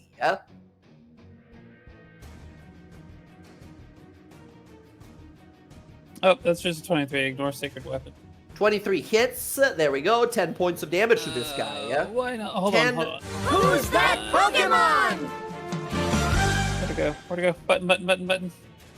Boom. There it is. We're going to throw one of those on there, too. Hey, let's go. This is a first level? Yep. Awesome. 12 more points of damage to him. So this guy leaps to defend his friend, takes 10 plus 12 plus the 12 extra from Roxy as well. He takes a ton of fucking damage for trying to save his friend. All right. There we go. Nicely done. That's your reaction. Roxy, that's your second shot. Yeah, that was. I still have movement, so I'm going to go back. I'm going to go. You're going back? Excellent. Yeah, I don't. I don't want. Do I have to roll to see if I'm still feared? Yes, at the end of your turn, wisdom saving throw DC 13 to see if you're still afraid, as we're going to go over to these clockwork tigers. Roxy, you shake it. You're able to shake the fear off of yourself. So it's like, come on, Quip, you can do it. I believe in you. I can do it! And with a 15, he can do it. He's able to fight his fear and join us in the fight. I'm not afraid of you. What is it? Is that a fucking dragon? Oh no! He starts crying immediately. As we go to these clockwork tigers, they immediately attack. This one, Bella, attacks your Echo here. It is going to make one claw attack. Oh, Echo's gone, I think. 21 against the Echo. Bella, I think that's it. I'm going to put it over here on the left side of the map because I'm certain you'll be summoning it again. Bella, the creature then leaps across and goes to attack you. It is going to try and use its Pounce ability against you. It makes a claw attack. If it hits, we got more trouble. Oh shit, is a natural 20 against you, Bella. There. Bella, that said, you will take 18 points of damage, and I need you to make a strength save or end up prone. If you do fail this strength save, they will get a bonus action free bite attack against you. Okay, so took the damage. Here's a strength save. Oh, close, but not close enough. Very nicely done. You don't go down, but they do have that third attack. Here's the bite. 23. Hits, I think yeah. that barely hits as well. That is going to be 18 points of damage to you, Bella. A Damn. mechanical jaw wraps around your forearm and begins to dig into you. All right. That's Tiger number 1. Magic cat person. You're going to get one of these guys attacking you as well. Bryn, I don't suppose you have a reaction attack of some sort. This guy's going to move back. I have, if he's moving away from me, I can shock and grasp. That's right, with your Warcaster, right? Mhm. Hell yeah, which is very important because these guys losing reactions means they can't, like, jump in front of their allies. He's fully made of metal. You have advantage on this attack. Hell yeah, brother. Alright. 22 hits, 13 points of lightning. Incredible. Bam, 13 points of lightning to him. No reactions for that guy. These two Clockwork Warriors also each make an attack. Oh, Jesus. Both hit, but one crits even. That is 14 plus 5, 19 points of damage. That guy is super fucking fucked up. However, he is not dead. That said, he's going to come on back, leap over here, and Bryn, he's going to try and use that pounce attack against you. Bryn, here's an attack roll, 16, misses. Nope. Here's the second one, 19, misses. Nope. And the last one is a bite, natural 1, misses. Next up, Yara. This one that you attacked is going to leap across the battlefield at you. Yara, it is going to use that pounce ability. Here is a claw attack. Yara, natural 1, misses. Second claw, 17, also misses. Final bite, 16, also misses. No dice. Yara, it is now your turn. Fuck me, are you even trying? You hear warbled fake tiger sounds. Roar, roar, roar, as it's like roaring. hear from fake Bella, roaring like, at you. They're definitely trying. Bella is like on the floor holding this thing away with her sword, like whoa, whoa. All right, what you got? Well, let's see. Bella's in a bad way at the moment. So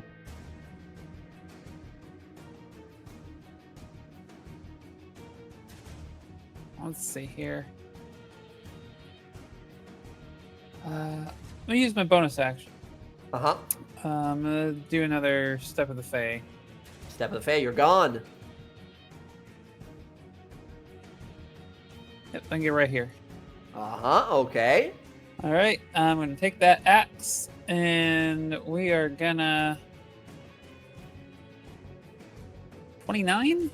29 would hit and probably even kill, if not for the reaction of this guy over here. He is going to use his reactive guardian ability and do a 30-foot leap over here to take that blow instead. Bella, you already did your reaction this turn, or you did it on your turn, basically, so you don't have it for this turn. As Yara, this one is going to leap and eat that damage up. He's going to take the 14 points of damage, and what would have killed his ally, he is now going to absorb, and he's still standing. Well, actually, let's see if he's standing. He needs to make a strength save. No, con save? I feel like it it's is. After you topple, not creature per non-hit. I want to say, where did I put it? I'll put The it bonuses somewhere. are the same, but it's a 20 no matter what, right? So see, he doesn't go down, but he's. I want to say it's a con save. Let me see. I'll take a look, but you go on with your turn, I'm gonna attack topple? the same. Yeah, I'm gonna attack the same Topple. target. Yeah, Constitution saving throw DC 8 plus your blah blah blah blah blah. Yeah. 28. Nice. On this Again, one. would have killed him. He is going to use his second reaction to eat up that attack as well. But as doesn't he's he just have to be keeping able him to up. leap? Huh?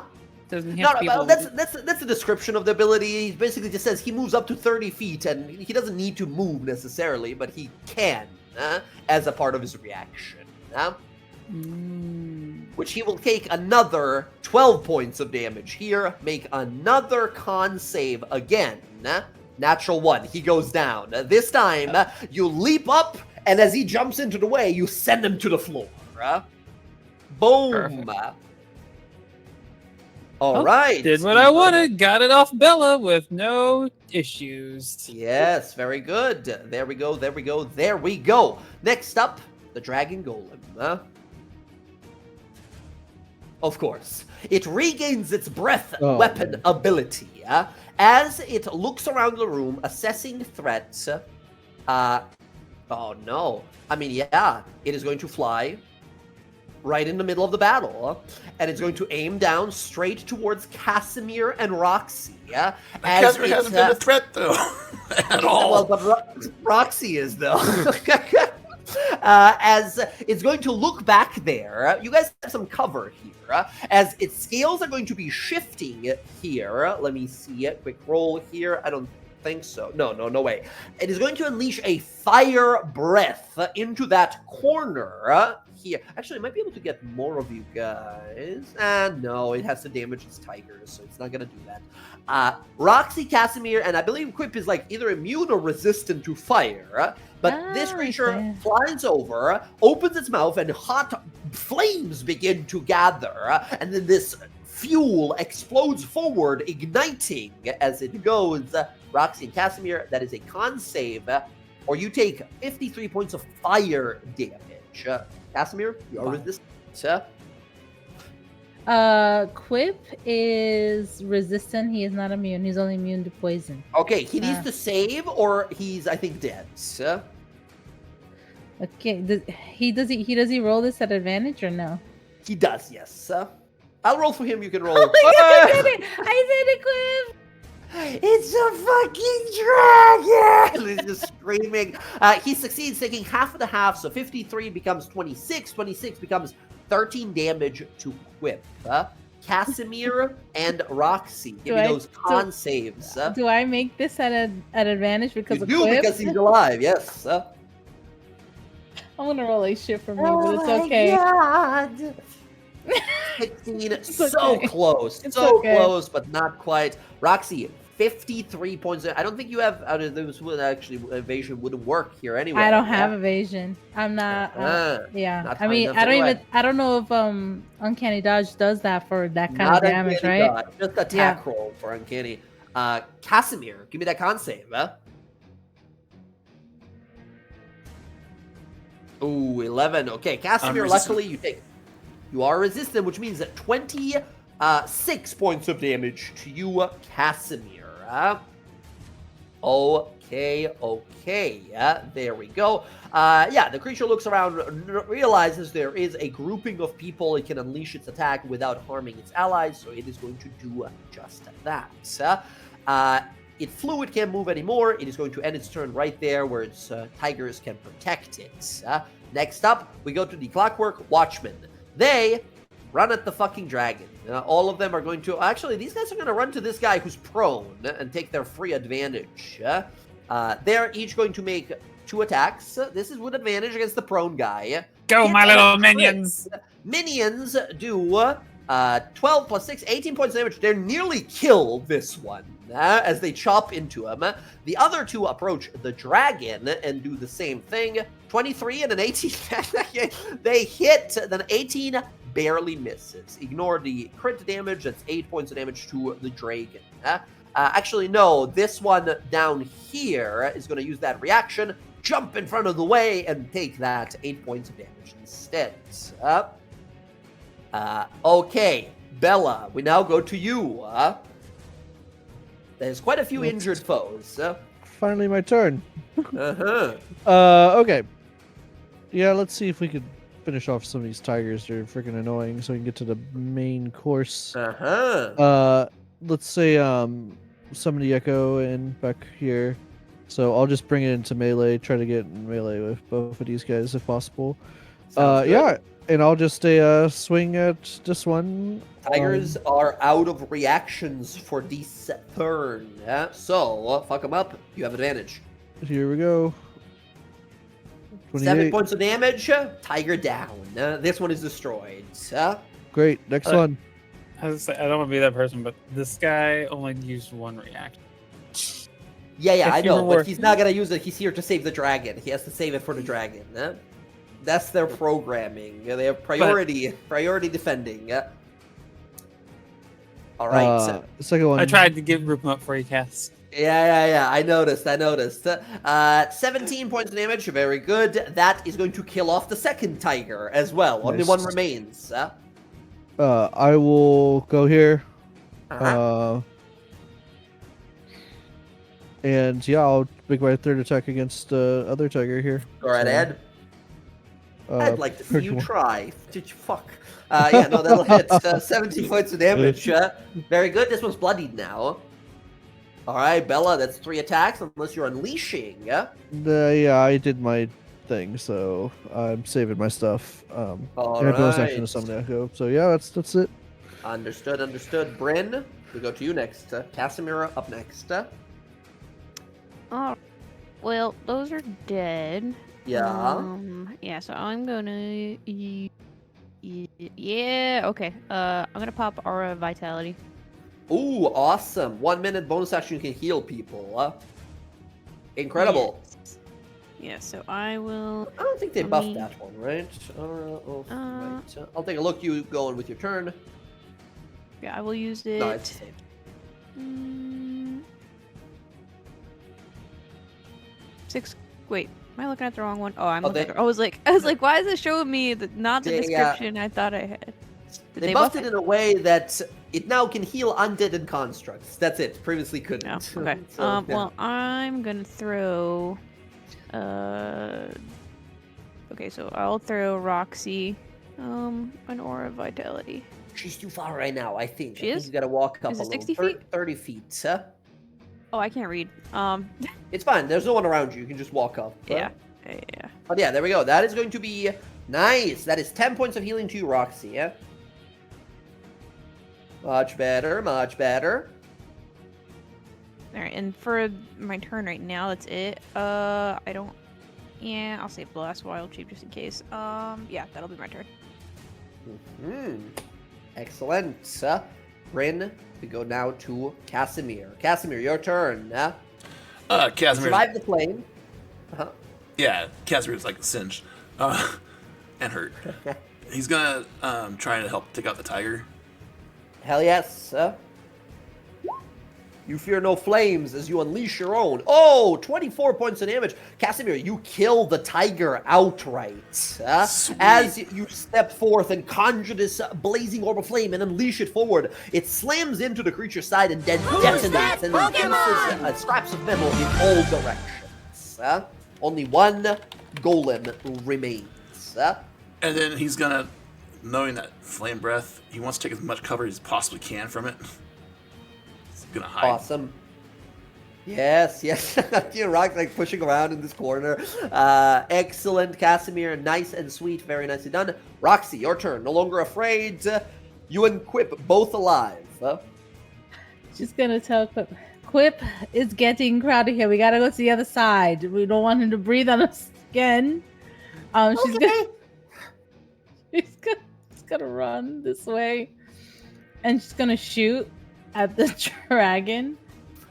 Unless you want Quip to do anything else, he's gonna like leap on it to give you a help action, basically, right? Yeah.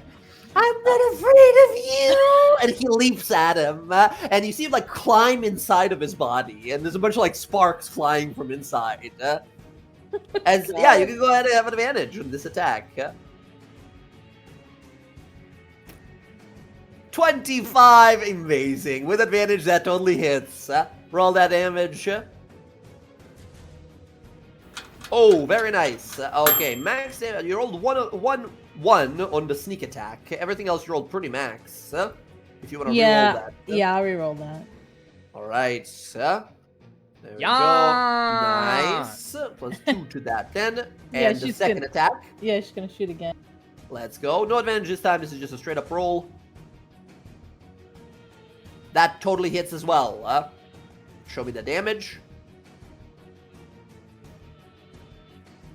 Nice. That is a total of 41 points of damage with those 2 quick shots. Nicely done. This creature is now bloodied already. Very Yeah, good. No so more it- defenders to She save would it. like, go quit. Don't stay there. She doesn't. She you doesn't see want as him to he- stay there. He like emerges from the eye of this thing, like, I'm trapped, help! He's like inside of its eye, yeah? As that is going to be Roxy, your turn, I believe. Yeah, that's my turn. Excellent. We go to these tigers, never fucking mind, they're all dead. Yara, it is now your turn. Big mechanical dragon. You all realize, like, wait, we fought dragons. They are much tougher than this thing. This thing is actually very fragile. And then you realize, yes, their whole shtick was the tigers that can absorb a few hits, blocking damage for it, while it does all of these powerful breath attacks. But without its defenders, it breaks easily. Let's see. I'm gonna take a position here. Awesome. And here we go. You see a tiny little demon inside of its eye looking at you, Yara. You see Quip going like, save me, tall lady, please! Ah. Hello, little one. 26 fucking hits, let's go. 11 points of damage is a solid chunk of its hit points. Another one or two like that, strong enough, might work. Here's the con save. Natural 1, it goes down. Oh, not shit, natural one. The Drolem falls prone. Boom. Oh, let me re-roll that other hit then in case it crits. 18 would have hit, but let's see the other one. Oh, sorry, 18 would have missed just barely, actually. Yeah. 27 will fucking hit though. 12 points of damage. Ooh, it does survive, just barely. Yeah. Yeah, I got a level 1 to burn. Oh, okay. Yeah. Roll the Next damage. 9 points of damage kills it off. You bring the hammer down and scraps and metal go flying in all directions as you realize, yes, this creature was nowhere near as tough as a real dragon would be. Ending the fight. All of you quickly sort of glance about, look around, see if there's anything dangerous in the area. As the battle ends, you see these creatures that have been summoned forth that came out of the fucking walls. Look around at you guys. They look over to Yara. They give a like a little sound, something strange speech. They give a little salute, and they just start marching over to the walls where they came from. As combat is concluded. That's his order. Well, good 7 with you. Yeah, Take whoever needs the healing. Oh, we Oh. get healing? I need Cass, Yes, can the you aura lots and vitality lots of stays this. for a minute. What'd you say, Cass? Oh, Casmer could definitely use some healing. Yeah, so I just rolled all of them. I mean, I think. Okay. How do you want to divvy that up? I guess so. I'll fix Cass. Because There's a lot of healing right there.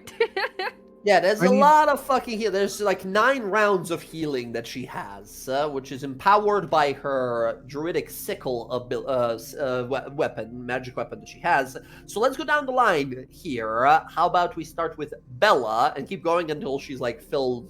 Yeah, I need like Yep. 60, right? So Right. So first one And is that's 8, 52. then a 14, then a 12. Altogether. I'm all reading the first column though. Yeah. I'll do all of the math total and tell you what it comes up to. Altogether, that's 87 hit points you can heal people with. And Bella, how much you need? like 60. I'm 147 is my max. I'm at 84. So You can do everything but the 3 last ones on Bella and still have like 24 hit points remaining. He also needs healing. So I can throw those to Roxy if she's gonna heal Casimir. I have 30 hit points through lay on hands I can just give someone. You could top Cass off, and I could give the 30 to Roxy. That works too. Incredible. There you go. Yeah. Without the last 3, Bella, you get 63, which I think puts you exactly at full. 60 plus 63. It does. It does. It puts me exactly at Incredible. full. And then, yeah, 24 hit points goes to who exactly, did you say? Casimir? Casimir, Perfect. you get to 24, which That'll is put me incredible. too short. No, that's good. Yeah, and then Roxy's still missing about half. Once Oh, again, Oh Roxy- yeah, I'm Roxy- missing like 40 hold on, something. hold on. Roxy gets 30 from my lay on hands. Oh, I was gonna say you guys do have potions still, which you can drink as a full action and get like full healing from them. Huh? Yeah, I mean, But yeah, you can lay on hands if you wish, of course, as well. I mean, I like using lay on hands out of combat because of action to like utilize it. So it's my whole a bonus action. action now. It's a bonus action. Is it a bonus action now? Yeah, that's a little upgrade to give paladins. if that's the case, you might be able to use that to heal yourself in combat after taking an attack. You know what I mean? Your guys' I call, really. can, yeah, like I could, but with my one of my Eldritch invocations, like if I just bonus action drink a potion, I still get full benefit. Also So- true. So I'm okay with that. Yeah, lay out hands for 30 hit points, Roxy. There you go. Feeling much better, huh? Yeah, I'm only like, Thank you. I'm not at max, but I'm at like a good chunk. Hmm. You need a potion to be at max? Are you okay? My I internet's mean- dying. Fuck. I mean, I could. It's 13 equipment. Um, Hello. how much does a regular healing potion give? Oh, fuck. Can you guys hear me? Hello? Yeah, we can Hello, hear you. guys. It's just choppy. I think everybody's Yeah, like I everybody's think Discord choppy. itself is Beep just boop. struggling. Always on game day. Discord's just ass anymore. Switching server. Hello? Oh, music's much better. That seems way better. Whoop, That's way Yeah. better. yeah. We were on US South server. I switched us to US Central. That one just seems to have been struggling. I mean that works better for me. That's right where I'm at. Let's go. All right. Yep, there we go. Sorry, you guys were saying stuff, but you were talking in fucking ones and zeros. So you're gonna have to say again what you said before. Any more healing? Anything else to be done? We did lay on hands, and then everything went Matrix. Yeah, I mean, I think I'll be fine. Okay. Yeah, Casimir's only down 2 Understood. points. Totally fine. That said, Bryn and Yara, presumably the same people as last time, inspecting the bodies of these constructs, they have, as they previously did, the 4 clockwork tiger constructs. Their cores, their batteries, you can pluck from them and absorb their energy to recover up to a 3rd level spell slot. The huge dragon golem has one that is almost twice in size to the ones of the tigers. That one is a much more potent one. You can absorb the energy of that one and restore up to a 6th level spell slot. I wouldn't mind getting back some of my 1st level slots there on that guy. I mean, I can get a 5th level back. Yeah, hey, go for it. Have at the dragon. Didn't Once again, do not eat these. These are giant glass orbs. You sort of gaze into them and absorb their energy. I don't know, Jay. I think it's been established. There you Oh, go. God. Crunchy glass Crunch, apples. Crunch. Wow. Oh, God. Excellent. Yeah, once again, I don't think anyone else is reaching out for these. Unless, you guys have changed. You know, opinions. you don't have to eat them. You can like save them for later. Like when. Sure, also. Yeah, but that's like an action to do. I Let's can take an get 'em, action in like combat, I can get them yeah. like right now. I don't know. Maybe we need them to unlock something later, or it might be good to have. They are a Crunch, like crunch. spell slot. Yeah, I'm gonna go Now. with the. No, I sort now. of need the stuff for the big, fucking scary wizard we're about to fight. So Ah. yeah, I'm gonna however many Bryn doesn't want, I'll absorb the rest. The fuck is this fucking gift? Jen, Eating metal. the fuck? They eating Alright. these metal fucking things. I'm just like, these people are fucking crazy. I'm not eating this shit. As you guys absorb these, so how many are you absorbing? Bryn, you're absorbing the 6th level one, right? So you're getting a 5th level spell slot back. Yeah. And then Yara, of the 4 remaining 3rd levels. Also, Bryn, you used the 3rd level aura spell, right? So you Yeah, can I get still one have a those lot of back. spell slots though, so if Yeah. she needs to, I have a good amount. Like Yeah, I have yeah. a 6th level too, like I haven't used. So I mean, recovering the 5 helps a lot. Mm-hmm. Do you want a 3rd level? I mean, I won't say no. Okay. There you So go. And what then are the the 3rd remaining level? 3, I suppose, Yara, you can have Yeah. whatever or up to 3rds you can spend. So I will recover a 2nd and 2 firsts. Hey, let's go. All right. Excellent. As you guys look to the north, Roxy, you will notice that those runes and glyphs, like force field style glyphs that were on the door, are no longer there, or on any of these previously locked doors. Oh, I don't have to unlock it. Doesn't seem so. In fact, if you open it, you will see a vast passageway that leads further south. This no. upcoming area you see looks a lot more furnished. It almost looks like something you would see in a palace of a king, or something of the sort. As you continue to enter this place, the strange lack of sound is disturbing, to say the least. Only things you can occasionally hear are quiet moving of cogs and gyros spinning in on themselves.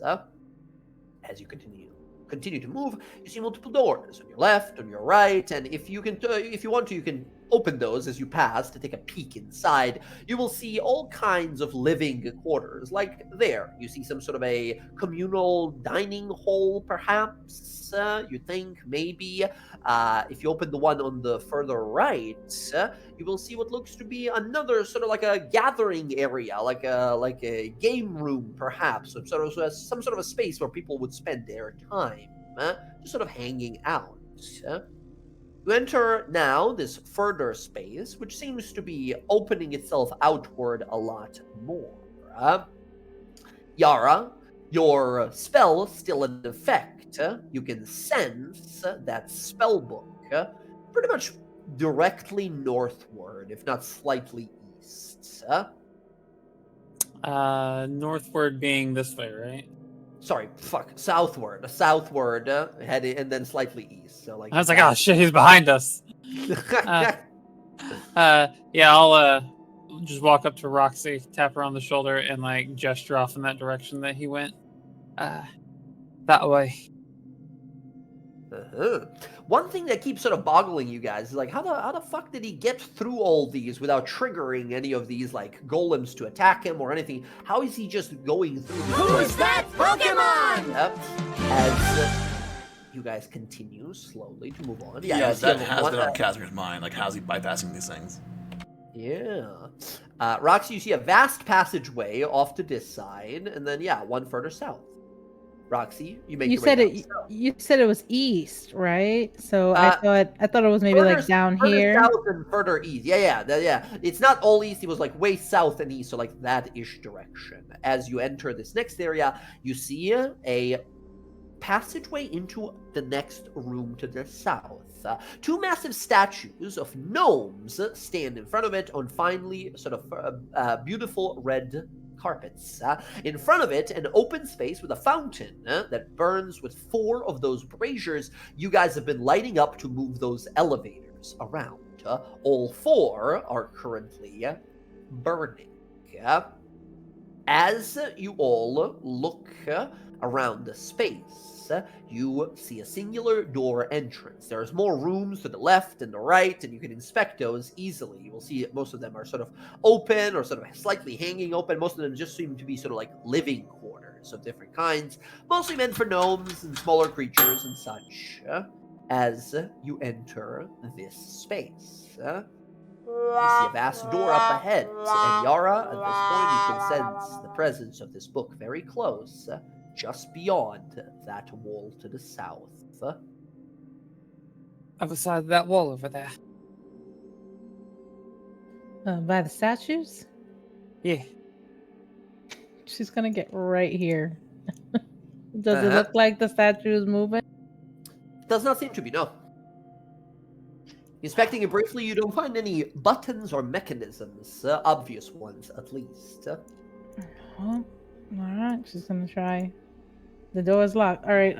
The door has what looks to be some sort of a master lock on it. Roxy, you can attempt an extremely difficult thieves' tools roll. There seems to be, you're looking at it, and it's like written in Gnomish, and Casimir, if Casimir approaches at some point, there is something written on it here as well. But Roxy, the good old trick of just getting in, finessing your way in, could work. Casimir, when you approach and look at it, it seems to have on there, written in Gnomish, some sort of a like a test, some sort of a trial you have to go through. Something about, it says something in Gnomish about the trial of the axe, the hammer, and the sword, and the crown above them all. It has some details on in here, but Roxy, if you want to go ahead and give me a thieves' tools roll to try and bypass all of that by overpowering with your skills this ancient, incredibly complex gnomish lock, you can try. I'd like to give her guidance. Absolutely. Yeah, I was like, I have no fucking clue what I'm looking at here, but good luck. All right. Super hard check here. I don't imagine anyone else has sleight of hand proficiency to give you advantage. I don't think we have any other sneaky types. Just gonna take a deep breath. Let's go. Oh Oh. my God, with a DC of 30 and a guidance of a +4 there. As Casimir, you're reading like the trial of the axe and the sword and the hammer. If you are one to bring and then the artifact of and then you hear click, and then the door just begins to slide open slowly. Roxy, you manage to finesse the door and skip this trial process, whatever it is, making up a lot of time of you guys catching up to Zektaron. Oh, they don't have the way of the fucking lockpick here. Yes, absolutely. As Roxy, everyone, guys can gather at the door there. As Roxy pops it open, all of you sort of realize, like, oh shit, we're gonna be right behind him. Let's see what's in there. Well Get in there done, and he's Roxy. dead. Oh shit. Oh! It's a lot of fucking fire in here. As you open the door, you see the chamber up ahead. Further ahead, you see a massive space. A set of railway tracks off to the left and right lead to the central platform. A circular space. A dark gray smoke rises from bubbling molten rock below. You see magma. And as you see it, immediately you spot all kinds of forges and tools and sets of devices placed at the central space. As you see it there, go ahead and everyone move yourselves just into the room to get a better look at what you're seeing here.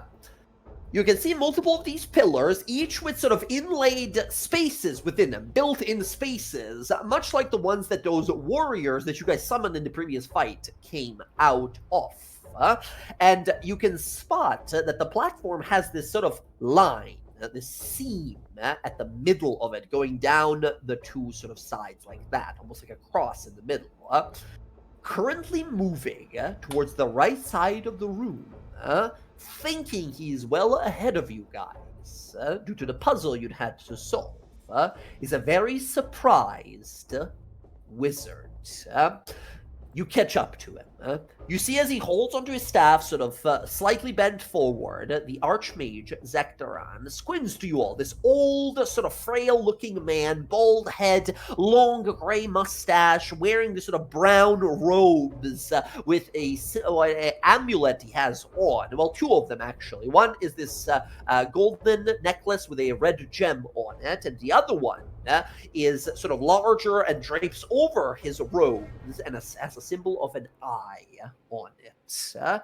He looks on back. You see his fingers are kind of thin and frail and a little too kind of long. His nails are a little kind of crypt keeper kind of nails, a little too overgrown nails. As he sort of looks to you all, you see pores and lines in his skin that show old age. And you can see the tips of his fingers have a little bit of some sort of like necrosis to them. Like he's been working with some alchemical ingredients that have damaged his skin.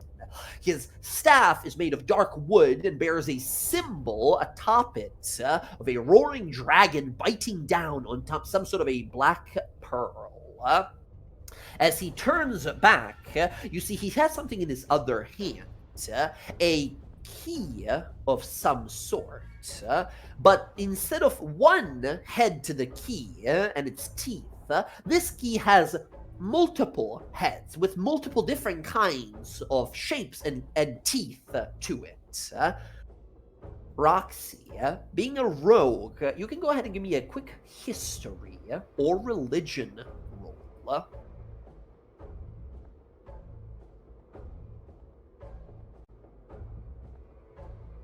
You have no fucking clue what he's holding.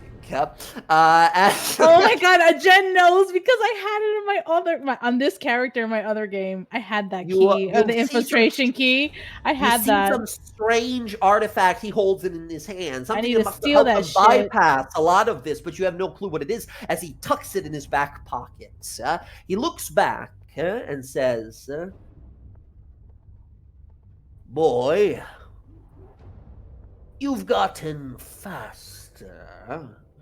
What are you doing here? Don't you know this place is rigged to blow? One wrong step and we'll all be drowning in the Gnome City's memories.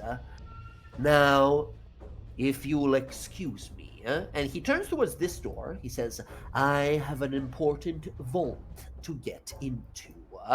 And he turns to move that way and begins to cast some sort of a spell. Oh no! Can I run forward and face step in front of him to like stop him? Absolutely. You rush forward towards him. All of you begin to sort of take movement here. He begins to cast a spell here. You feel reverberation of reality begins to sort of shake as he begins to cast some sort of like a high level, like a 9th level, super high fucking level spell. The moment he does, as all of you move in here, there is a loud, again, same sound that you heard before, as the door behind you closes and then locks, as that same like sound, and his spell is sort of shattered as he fails to cast it. And you guys hear this alarm blaring as you hear on these, like, out of the walls, warning, warning, intruders detected in arcane battery chamber, deploying Mark 1, stand by for annihilation. The ground begins to shake and the central platform begins to open as the Archmage Zeknar looks over like, "What have you done?" Less so to you guys, more so to these gnomes here. As you guys watch, the biggest creature you have ever seen emerge from the floor. Rising from the platform as it opens in the middle is a 120-foot tall construct made of cobalt and steel. It holds a glaive that is 180 foot long. A gigantic mech begins to slowly rise as its eyes flicker as you hear in this vibrating voice that goes through the room saying, "Intruders detected, beginning annihilating sweeps." It rolls its upper body to the side and starts doing this beginning of like a Beyblade spinning motion, right? With this gigantic magnetic glaive. As all of you who are wearing metal armor begin to feel yourself lifted off the ground slowly, as it begins to wind up. As you see, it starts to move towards you guys and towards the Archmage. This thing is here to protect whatever was left buried down here. Mark 1 steps forward as the Archmage immediately sort of steps back and scowls in sort of some sort of pain from losing his spell from this thing appearing. And as it goes to swing down at all of you, that's where we're going to end the session for tonight. Oh, no. I'm going to have you all roll initiative next time and deal with here as you guys made it in time. Because you made multiple skips and quickly rushed over here without doing any exploration, you're able to catch up to him before he gets into this vault. So you're not here to fight as he's trying to escape. You're here before he even gets a chance to get his hands on whatever this arcane battery is. However, now we're in I'm not trapped in here with you, you're trapped in here with me type of situation with the biggest like construct any of you have ever seen. This thing is simply, it's a 120-foot tall construct, right? It's meant to fight Godzilla. It's not meant to fight you guys. But here you are. Is this a moment where we get to look to this wish and be like, hey, look, we're here to stop you, but pause. Time out. Let's deal with that. You guys, let me show you in the art here. This is what this guy looks like, but once again, 120 foot tall, like way too big, like way too fucking big. All of you can easily fit on his palm. We will pick up here with this battle beginning here, this three-sided battle, as this creature's priority is, of course, don't let anyone steal whatever is down here. So work that into your battle plan. Is this area also anti-magic? No, it is not. You get to cast magic. However, when he tried to cast whatever it was to try and get into this vault, it seemed to have activated whatever defenses were on the door as he was rushed by you guys showing up. Oh, we may make a mistake. Oh, get fucked, old man. Pretty much. He had a big old spell that he was going to use here, and the spell, nothing happened to the spell because this big guardian now came out and it's here to step on you guys. But if you're lucky and you position well, it might step on him instead. Well, out of curiosity, I was curious because we saw another huge construct when we went back in time. You did. So, how does that compare in size to this? They're similar inside. In fact, if you guys remember, when you guys went back and ran into that astral Clemane guy, who eventually, like, you guys learned, like, goes insane, and then you guys, like, were pretty sure that was Vasil because it looked exactly like him, right? You guys heard when you guys went into that, like, abyssal place, he called that one to, like, appear and save him when you guys broke him from that, like, abyssal trance, and he called it Mark 1. Same name as this guy. Now, this is not the same construct, but the names are the same, which I think to you guys means one was inspired by the other, but which one by which, you're not sure. Now we gotta fight it, though. So we'll do that. If I remember correctly, it cast a level 9 spell. Yeah, it casts like a big spell immediately. It casts like a crazy spell immediately, but we'll deal with that. One thing that I think occurs here, which is pretty devastating here, maybe devastating, depending how it goes. Bryn, you can go ahead and give me just a straight intelligence roll. Yeah. See, I'm not that great at or Arcana, actually, this would be an Arcana roll.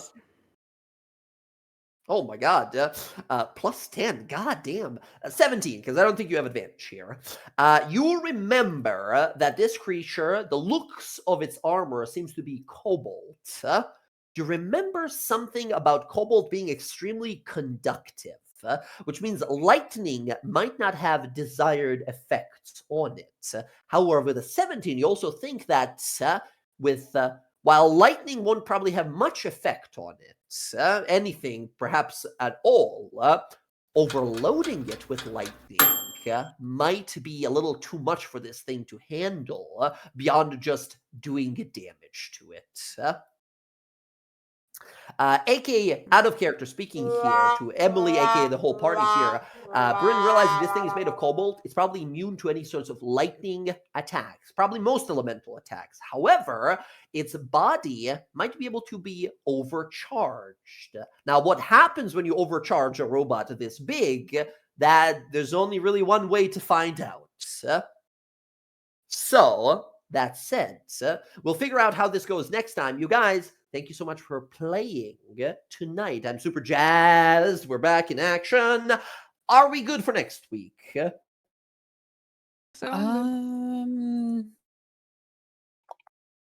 Yes. Okay. Should I be. might be late. It's the start of our first game for our third campaign with our main group.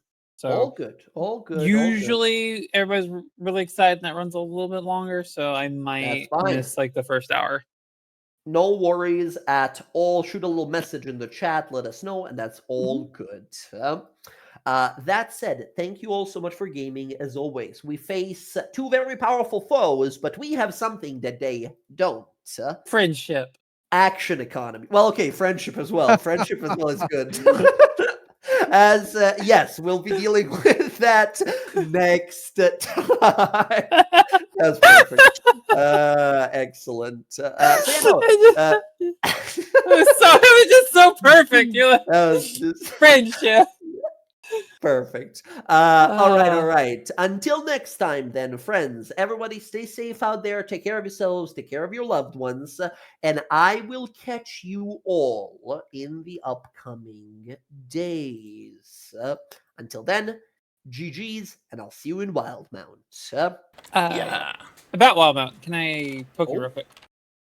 Oh, yes. I'll put you in the secret chat real fast. The rest of you guys, get out of here. I'm kidding. Have a night, Goodbye, everyone. Have a good one. Get fucked. Night. Bye.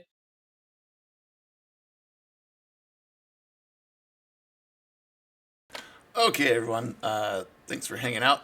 That was our DawnGuard campaign. Casimir just catch up with his master. Doesn't know what he's gonna be doing. It's gonna be great. Yeah. Spell economy is gonna be fun. But I look forward to Sunday next week. Thanks for hanging out. Thanks for catching Pokemon here. I'm gonna take off. I have to be up at 4 a.m. So have a lovely night. We're gonna raid out to our buddy. And have an excellent week, everybody. Please.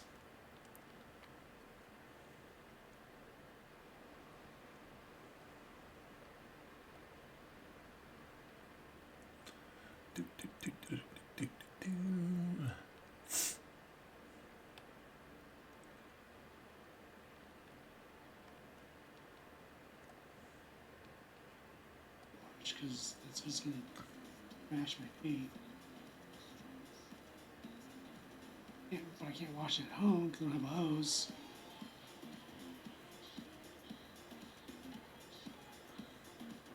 Ravi, I did? Okay, I looked earlier.